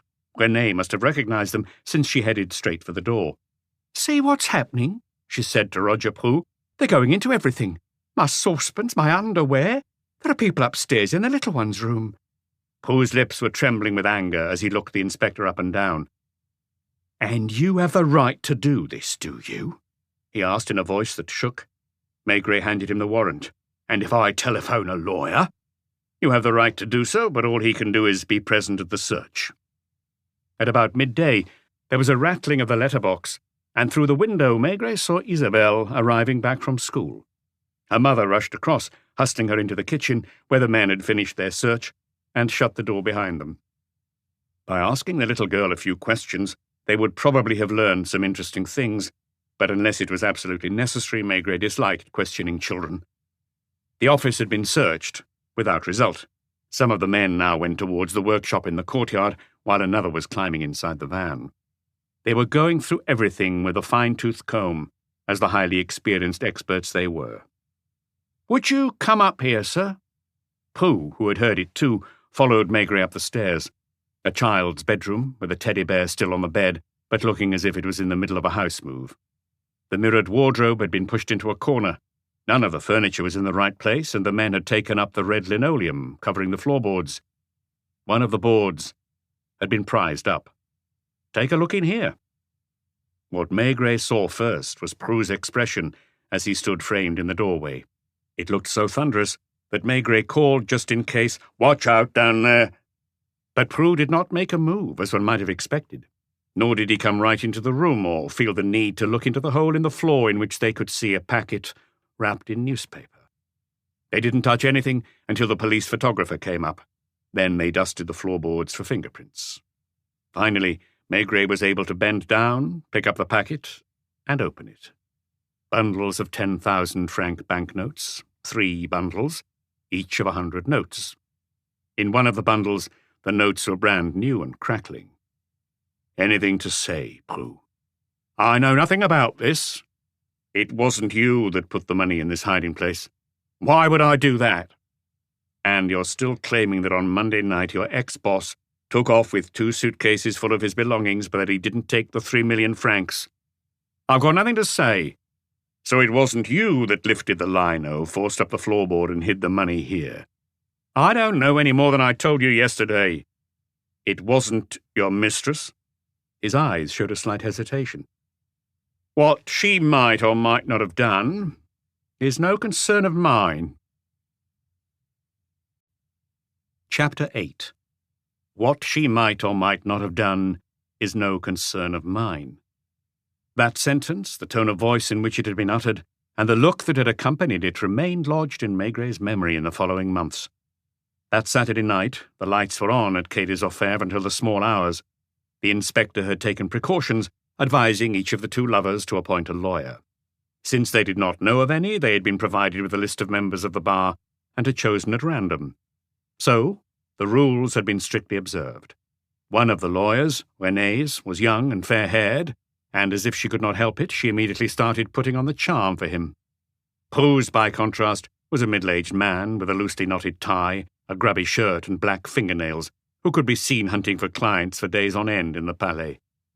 10, 20, 100 times Maigret repeated the same questions to Renée Planchon on her own, then to Prou, and sometimes to both of them together. At first, when they were brought face to face, they seemed to consult each other by looks. But as the questioning proceeded, and they were kept separately for a while before being brought together again, their expressions became more distrustful. When he had seen them for the first time, Maigret had been reminded, not without a certain admiration, of a couple of wild beasts. The couple no longer existed. There remained 2 wild beasts, and the moment could be sensed approaching when they would want to tear one another apart. "Who attacked your husband?" I don't know. I don't know whether he was hit. I went upstairs before he left. "But you told me—" I can't remember what I said. You've confused me with all these questions. "Did you know the 3 million francs were in your daughter's bedroom?" No. "You didn't hear your lover move the furniture, take up the lino, and force up one of the floorboards?" I'm not in the house all day long. I tell you I know nothing about this. You can ask me all the questions you want for as long as you like. I've nothing else to say." "And you didn't hear the van drive out of the yard on the night of Monday to Tuesday?" No. "But the neighbours did." Good for them. It wasn't actually true. Maigret had used a rather crude trick. The concierge in the neighbouring house had heard nothing. It is true that her lodge was on the other side of the courtyard. The other tenants had been questioned without success. As for Prue, he obstinately repeated what he had said to Maigret the first time he had been questioned at Quai des Orfèvres. "I was in bed when he came in. René got up and went into the dining room. I heard them talking for quite a while. Then someone went upstairs. You weren't listening behind the door. If I told you that, that's the truth. You could hear everything being said next door. Not very well. Could your mistress have knocked Planchet on the head without you knowing it? I went back to bed and went to sleep right away, before he left the house. That I can't say. And you didn't hear the door slam?" "I didn't hear anything." The lawyers approved of these replies, each one adopting the same attitude as his client. At 5 a.m., Prue and his mistress were taken separately to the cells. As for Maigret, he spent only an hour in bed and drank off 5 or 6 cups of black coffee before returning once more to the uncomfortably grandiose office of the law courts. This time, although it was a Sunday, he was granted an audience with the prosecutor in person and remained for 2 hours in tête-à-tête with him. "They still haven't found a body?" "No." "No traces of blood in the house or the van?" "Not so far." Without a corpse, it was not possible at this stage to charge the couple with murder. There remained the money, which, as the receipt made clear, belonged to Planchet, and there was no reason for it to have been under the floorboards in Isabelle's room. The little girl had been taken to a children's home. Maigret put in 2 or 3 more hours of questioning on the Monday morning in the lawyer's presence, after which an examining magistrate was assigned the case. These were the new arrangements which he had to accept. Was the magistrate more successful than he had been? He didn't know, since nobody took the trouble to keep him informed. It was not until a week later that a body was pulled out of the Seine at the Suresnes weir. A dozen or so people, in particular the owners of bars in Montmartre frequented by Planchet, as well as the prostitute known as Sylvie, identified him. As for Prue and René, they were brought in separately to view the decomposed corpse, but neither would speak a word. According to the pathologist, Planchet had been killed by several blows to the head with a heavy implement, probably wrapped in some kind of cloth. He had then been trussed up inside a sack, and there was later quite a dispute between the experts about the sack and the rope used to fasten it. They had found similar sacks in the workshop in the courtyard, as well as ropes used to secure the ladders, which seemed to be of identical composition. Maigret heard nothing of all this for several months. Spring had arrived. The chestnuts were in blossom. You could go out without a coat. A young Englishman was identified as the jewel thief from the Grand Hotels, and Interpol traced him as far as Australia, while some of the precious stones were recovered in Italy. The Planchet case came to the High Court a few days before the start of the legal holidays, and Maigret found himself sitting with various persons, known or unknown to him, in the witnesses' waiting room. When it was his turn to take the box, he realized from his first glance at the accused that the passion shared between René Planchet and Roger Prue had gradually been transformed into hate. Each of them defended his or her own position, letting suspicion fall on the other. With unforgiving and bitter eyes, they were watching one another. "You swear to tell the truth, the whole truth, and nothing but the truth?" He held up his hand, as he had done so many times in the same surroundings. "I swear." "Tell the jury what you know about this case." At that moment, both the accused were observing him with resentment. It had been Maigret, after all, who had instigated the investigation, and it was because of him that they had been arrested. It was clear that the whole thing had been planned well in advance. Prue had taken the steps of borrowing 2 million francs from his father and brother-in-law on the 24th of December. Wasn't it perfectly understandable, though, to buy the business he worked in from an employer who had become an incompetent alcoholic? The receipts were authentic, and the money had been delivered fair and square. But Planchon had never known anything about it. He was unaware of what was being plotted in his own house. Although he realized that they wanted to be rid of him, he did not know that the process had been started, nor that on the 29th of December, or round about then, his wife had typed out a false deed of sale, at the foot of which his signature had been forged. By whom? Renée or her lover? The experts had a field day with that as well, and two of them clashed openly. "One Saturday evening," Maigret began. "Speak up, please." "One Saturday evening, when I came home from work at about 7 p.m., I found a man waiting for me." "Did you know him?" "I didn't know him, but I guessed who he was because of his hare lip. For the previous 2 months, a man answering his description had been asking for me at Quai des Orfèvres on Saturday afternoons, but he would always leave before I had a chance to see him." "And you can formally declare that this man was Léonard Planchon?" "Yes." "What did he want to say to you?" At this point, the inspector turned to face the jury so that he could not see the faces of the accused. They were surely stunned to hear that, contrary to what they were expecting, he was making a statement helpful to the defense. In total silence, followed by such an uproar that the judge threatened to clear the court, Maigret pronounced distinctly the following words: "He had come to tell me about his intention to kill his wife and her lover." Inwardly he wished he could beg for poor Planchon's forgiveness, but he had just sworn that he was going to tell the truth, the whole truth, and nothing but the truth. Once quiet had been restored, he was able to reply to the judge's further questions, and having finished his testimony, he had no time to wait in the courtroom, since he had just been told about a crime in a luxury apartment in Rue Lauriston. There were no confessions, but the charges were sufficiently serious for the jury to reply in the affirmative to the first question put to them.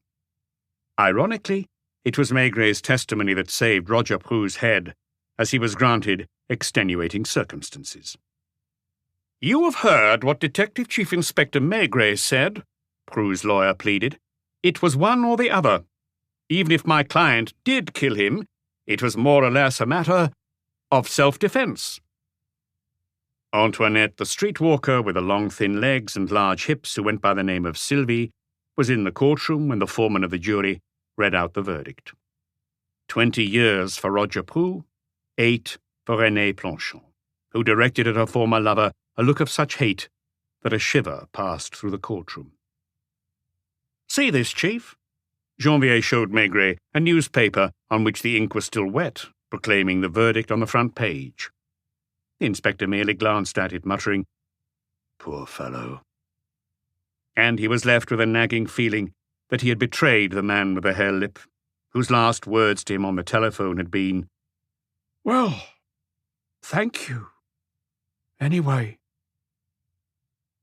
This has been an Audible Studios production of Maigret and the Saturday Caller, Book 59, written by Georges Simenon, performed by Gareth Armstrong. Text copyright Georges Simenon Limited, 1962. Translation copyright Sean Reynolds, 2018. Production copyright 2019 by Audible Limited. Audible Studios is a division of Audible Limited. Audible hopes you've enjoyed this program.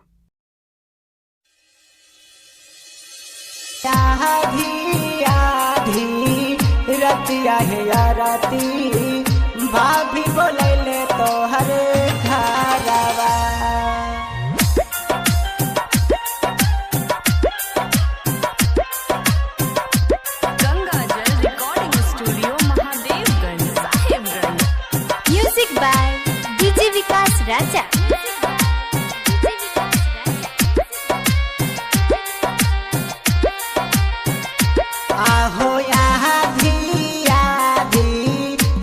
Ratia हो या राती आईनी ताहर घरवा या हो या आधी आधी रतिया हो या राती आईनी ताहर घरवा पापा ताहर रहे कसाई ले लिहले हमरे जानवा भैया तो हर रहे कसाई ले लिहले हमरे जानवा अरे जीजा तो हर रहे दुश्मनवा बेजल सटाए ले जानवा आहे आधी आधी रतिया है या रती भाभी बोलैले तो हर घरवा आधी आधी रतिया है या रती भाभी बोलैले तो हर घरवा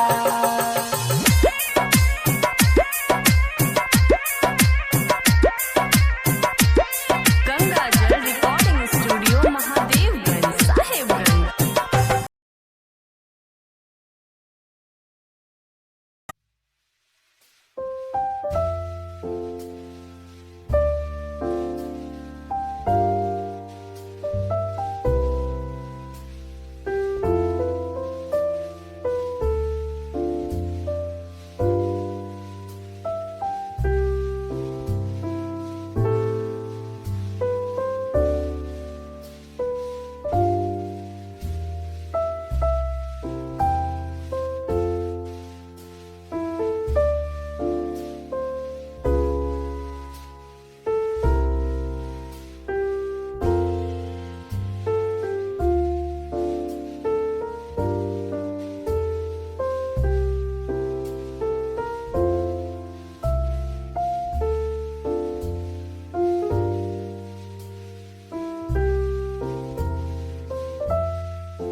गईले मोरा जानवा सोचल कामना पूरा भइले चल गईले मोरा जानवा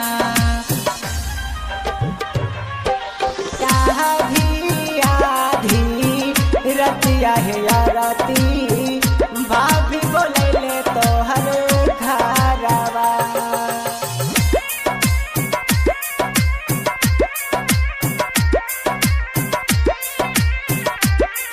गंगाजल recording studio Mahadevganj Sahebganj.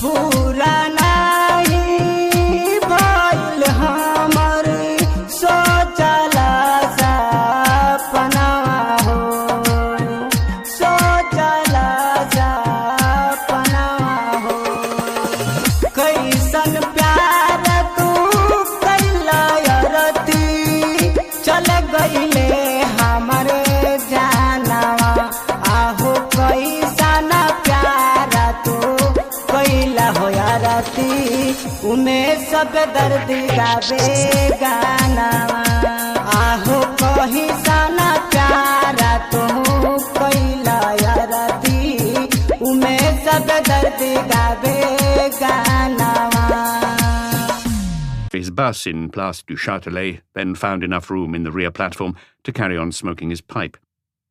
Did it really have an unusual taste? He would have sworn it. Perhaps because of the fog and a certain quality in the air. A very pleasant taste, anyway. He was thinking about nothing in particular, but gazed absent-mindedly at his fellow passengers' heads, nodding with the motion of the bus. Then he was back on the pavement in the almost deserted Boulevard Richelieu-Noir, and glimpsing the lights of his apartment, which he always recognized from a distance. He started up the familiar staircase, saw the strips of light under the doors, heard muffled voices and the sound of radios playing. The front door opened as usual before he had touched the handle, and Madame Maigret, silhouetted against the light, put a mysterious finger to her lips. He looked at her questioningly, trying to see past her. "There's someone here," she whispered. "Who?" "I don't know. He's a bit odd." "What did he say?"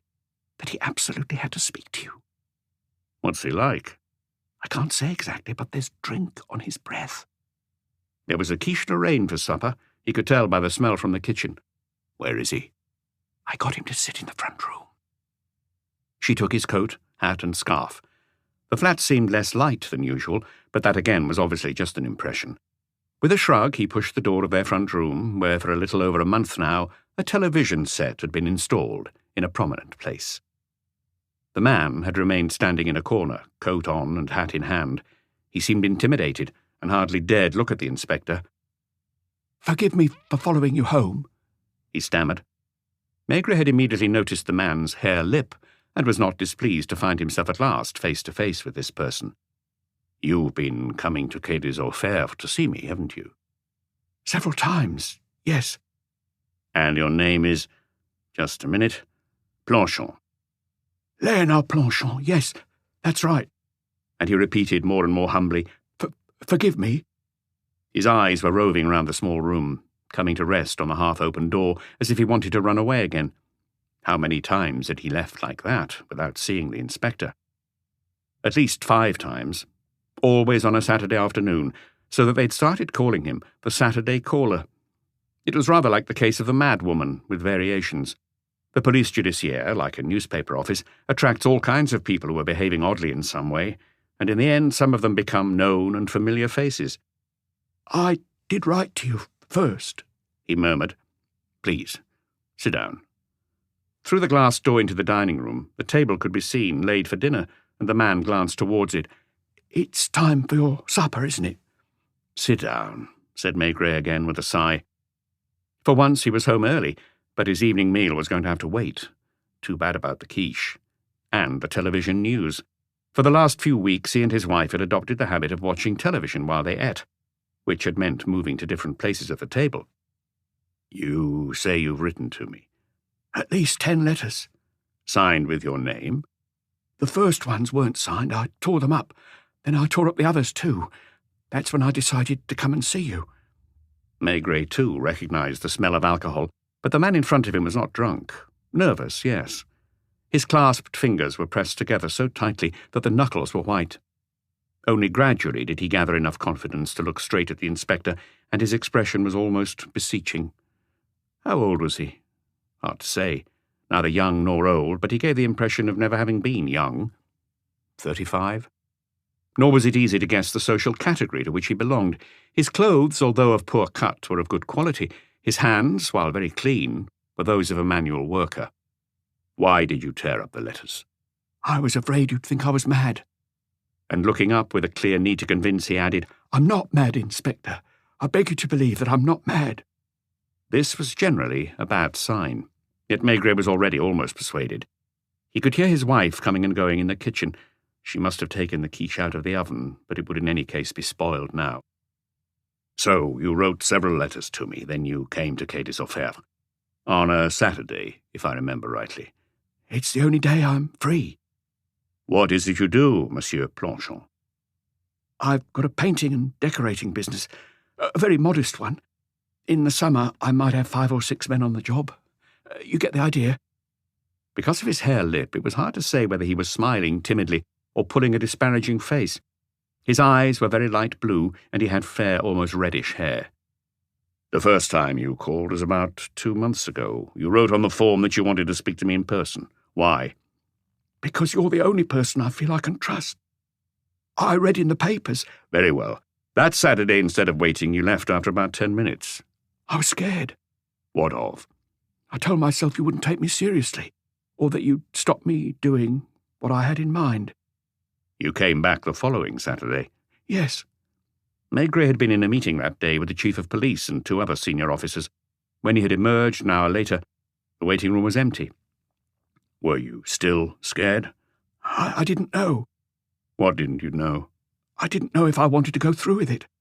He rubbed his forehead. It's so complicated. You see, there are moments when I lose track. Another time, Maigret had sent Luca to see to him. The man had refused to tell him why he was there, saying that it was personal. Then he had literally fled. Who gave you my address? I followed you. Last Saturday I nearly came up to you in the street. Then I thought that wasn't the right place. Not for the kind of conversation I wanted to have. Neither was your office. Perhaps you'll understand. How did you know this evening what time I would be going home? And Maigret suddenly recalled the feeling he had had on the Pont au Change. You were hiding on the embankment, weren't you? Planchon nodded. You followed me to the bus stop. Yes, and I took a taxi and got here a few minutes before you. You have some problem that's worrying you, Monsieur Planchon. Worse than a problem. How many drinks did you have before coming here? 2, maybe 3. Before all this I hardly touched alcohol, at most a glass of wine with a meal. And now? It depends on the day, or rather the night. I don't drink on the job. I had 3 brandies just now. It was to give me courage. Are you vexed with me? Maigret was puffing slowly at his pipe, not taking his eyes off his visitor, trying to form an opinion. He had not yet succeeded. He sensed in Planchon a pathetic side that distracted him. He had the impression of some repressed passion, of some overwhelming distress, accompanied by remarkable patience. This man, and Maigret would have put his hand in the fire about that, had few social contacts. Everything went on inside his head. He had been tormented for 2 months by the need to talk. He had tried, Saturday after Saturday, to meet the inspector, and every time he had dodged it at the last moment. Why don't you just tell me the whole story? Another glance through the door at the dining room, where 2 places had been laid facing the television. I feel ashamed. I'm holding up your meal. Could take a long time. Your wife will be annoyed with me. Listen, I tell you what, I'll wait here while you eat, or I can come back later. Yes, that's it. I'll come back later. He made to get up, and Maigret obliged him to stay where he was. No, Monsieur Planchon, this time we're getting to it, aren't we? Tell me, what's troubling you? Tell me face to face what you wrote in all those letters you tore up. Then suddenly, staring at the carpet with its red leaf pattern, the man burst out, I want to kill my wife. Immediately his gaze went to the inspector's face. Maigret had managed with some difficulty not to give a start. You intend to kill your wife? I've got to. There's no other way out. I don't know how to explain it to you. Every night I tell myself it's going to happen. It's impossible for it not to happen one day or another, so I thought that if I told you about it—" Taking a handkerchief from his pocket, he wiped his spectacles, searching for words, and Maigret noticed that a button of his jacket was hanging by a thread. Despite his distress, Blanchon intercepted the brief glance and smiled, or rather grimaced. "Yes, that too," he said bitterly. "She doesn't even pretend to—" "Pretend to what?" "To look after me. To be my wife." Was he regretting having come? He was shifting about on the chair, occasionally looking at the door as if he were about to bolt outside. "I'm wondering if I wasn't wrong to come, but you're the only man in the world I can trust. It seems as if I've known you a long time. I'm almost sure you'll understand." "Are you a jealous husband, Monsieur Blanchon?" Their eyes met. Maigret thought he could see complete frankness in the other man's eyes. "Not any more, I think. I was, but no. Now I'm past that." "But you want to kill her just the same." "Because there's no other solution. So I told myself if I warned you, by letter or in person, first of all, it would be more honest. Then perhaps if I did that, I'd change my mind. You understand? No, it's impossible to understand if you don't know Renée. I'm sorry if this is coming out in a muddle. Renée's my wife. My daughter's called Isabelle. She's 7. She's all I have left in the world. You don't have children, I believe." He looked around again, as if to check there were no toys lying about, or the many other signs of a child in the house. "They want to take her from me, too. They're doing all they can to manage that. They don't try to hide it. Wish you could see how they treat me. Do you think my mind's disturbed?" "No." "In a way, that might be better. They could lock me up right away, like they will if I kill my wife, or if I kill him. Really, to do the job properly, I should kill them both. But if I was in prison, who'd look after Isabelle? You see the problem? I've thought up a lot of complicated plans, at least 10, and every time I've worked them out in detail. The main thing was not to get caught. People would just think the two of them had gone away. I read in the paper that thousands of women go missing every year in Paris alone, and the police don't bother to look for them. And it would be even better if he disappeared at the same time as her. You know, I even decided one time where I'd bury their bodies. It was when I was working up at the top of Montmartre, on a site where concrete was being mixed. I'd have taken them there at night in my van, and nobody would ever have found them." He was getting worked up, speaking quite volubly now, but without ceasing to watch Maigret's reactions. "Has anyone ever come before to tell you he was going to kill his wife? Or someone else?" This was all so unexpected that Maigret found himself searching his memory. "Not like this," he admitted finally. "You think I'm making it up, inventing a story to get your attention?" "No." "You believe I really want to kill my wife?" "You certainly intended to." "And you think I will?" "No." "Why not?" "Because you have come to see me." Blanchon stood up, too nervous and on edge to stay sitting. He threw his arms in the air. "Well, that's what I told myself," he almost sobbed. "That's why every time I went away without being seen, and that's why I needed to talk to you. I'm not a criminal, I'm an honest man, and yet—" Maigret got up in turn, went over to the sideboard, fetched the bottle of plum brandy, and poured a glass of it for his visitor. "You're not having any?" the other murmured shamefacedly. Then, as he glanced at the dining room, "Of course, you haven't eaten, and here I am talking away, not making sense. I'd like to be able to explain it all to you, but I don't know where to start." "Would you prefer it if I asked you some questions?" "That might be easier." "Sit down, then." I'll try." "How long have you been married?" 8 years. "And you lived alone before that?" "Yes. I was always alone, after my mother died when I was 15. We lived in Rue Picpus, not far from here. She cleaned people's houses." "And your father?" "I never knew him." He had reddened. "You became an apprentice?" "That's right. I became a house painter. I was 26 when my boss, who lived in Rue Tolosay, discovered he had a bad heart and decided to retire to the country." "So you took over the business?" "I had some savings. I hardly used to spend anything. It still took me 6 years to buy him out." "Where did you meet your wife?" "You know Rue Tolosay? It runs off Rue Le Pic, just opposite the Moulin de la Galette. It's a cul-de-sac with steps at the end. I live just at the bottom of the steps, a small house with a courtyard. Well, it's handy for ladders and materials." He was calming down. His speech was becoming less agitated, more evenly paced. Halfway up the street on the left, there's a dance hall called the Bal des Copains, where I used to go for an hour or two on Saturday nights. To dance? No, I'd sit in a corner and have a lemonade, because this was before I started to drink. I'd listen to the music and watch the couples on the dance floor. Any sweethearts? He replied awkwardly, No. Why not? He raised a hand to his lip.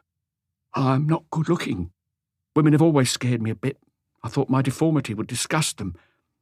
So, anyway, you did meet one, called Renee. Yes. The place was full that evening. They put us at the same table. I didn't dare speak to her. And she was as shy as me. You could tell she wasn't used to it. To dance halls? Dance halls, everything. Paris. In the end, she spoke first, and I found out she'd only been in the city a month.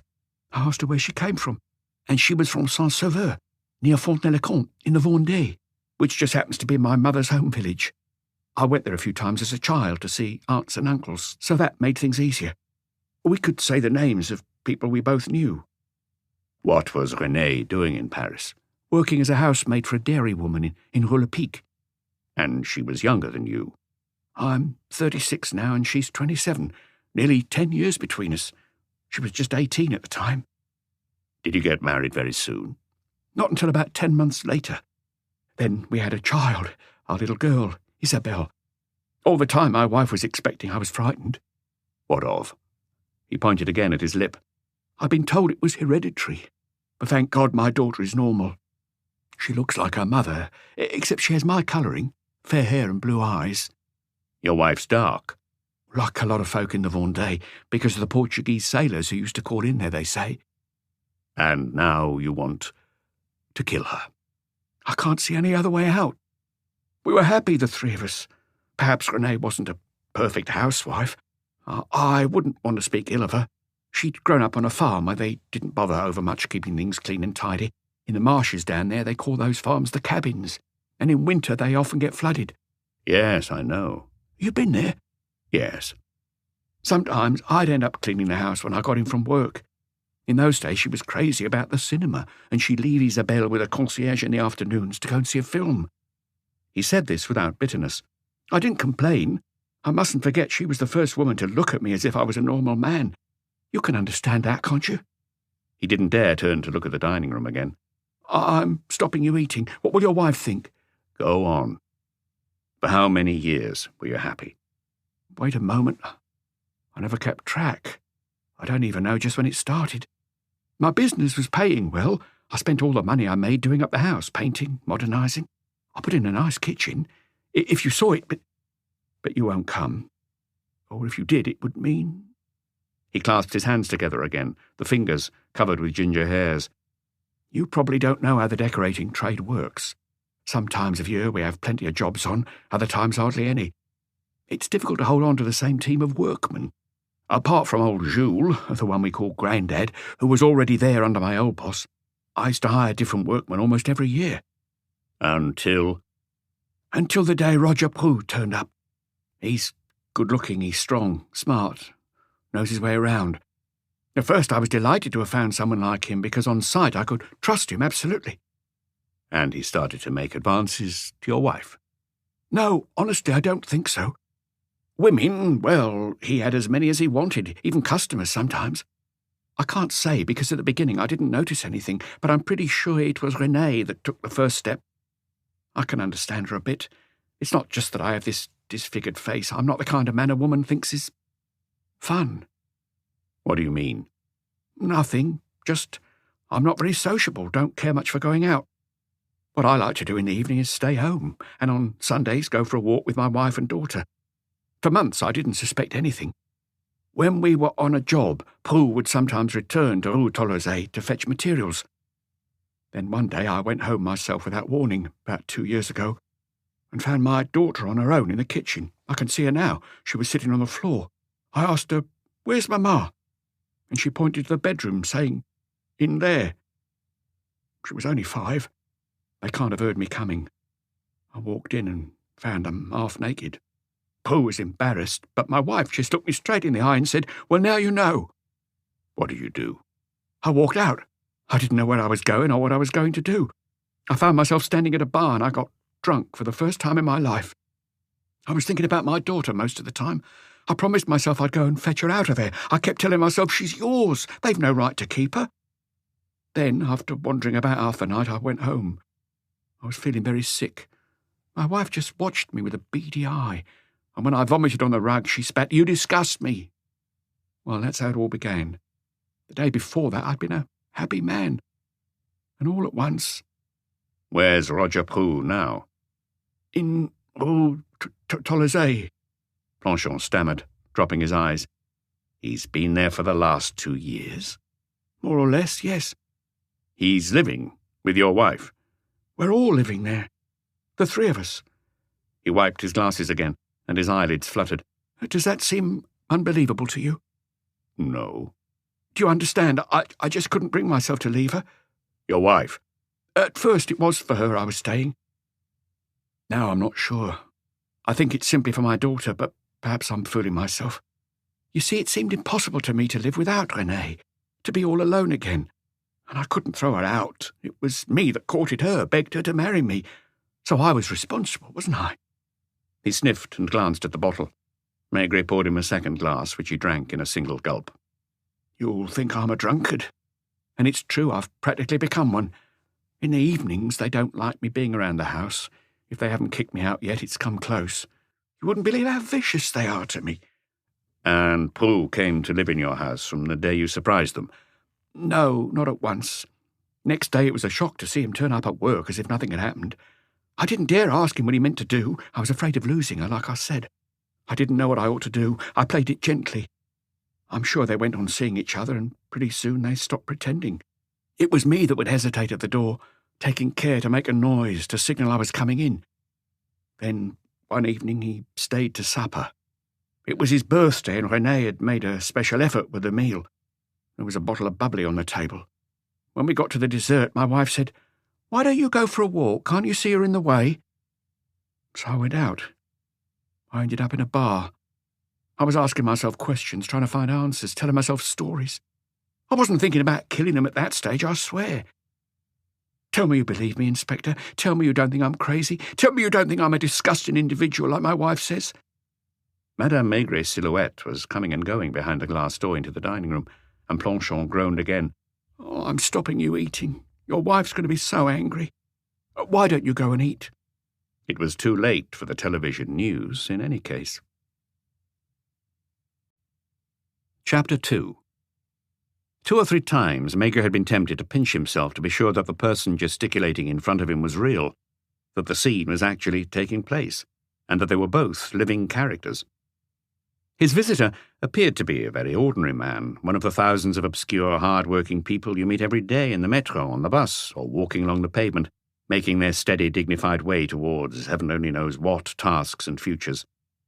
Paradoxically, his hare lip made him seem less individual, as if that particular infirmity gave all those affected by it the same physiognomy.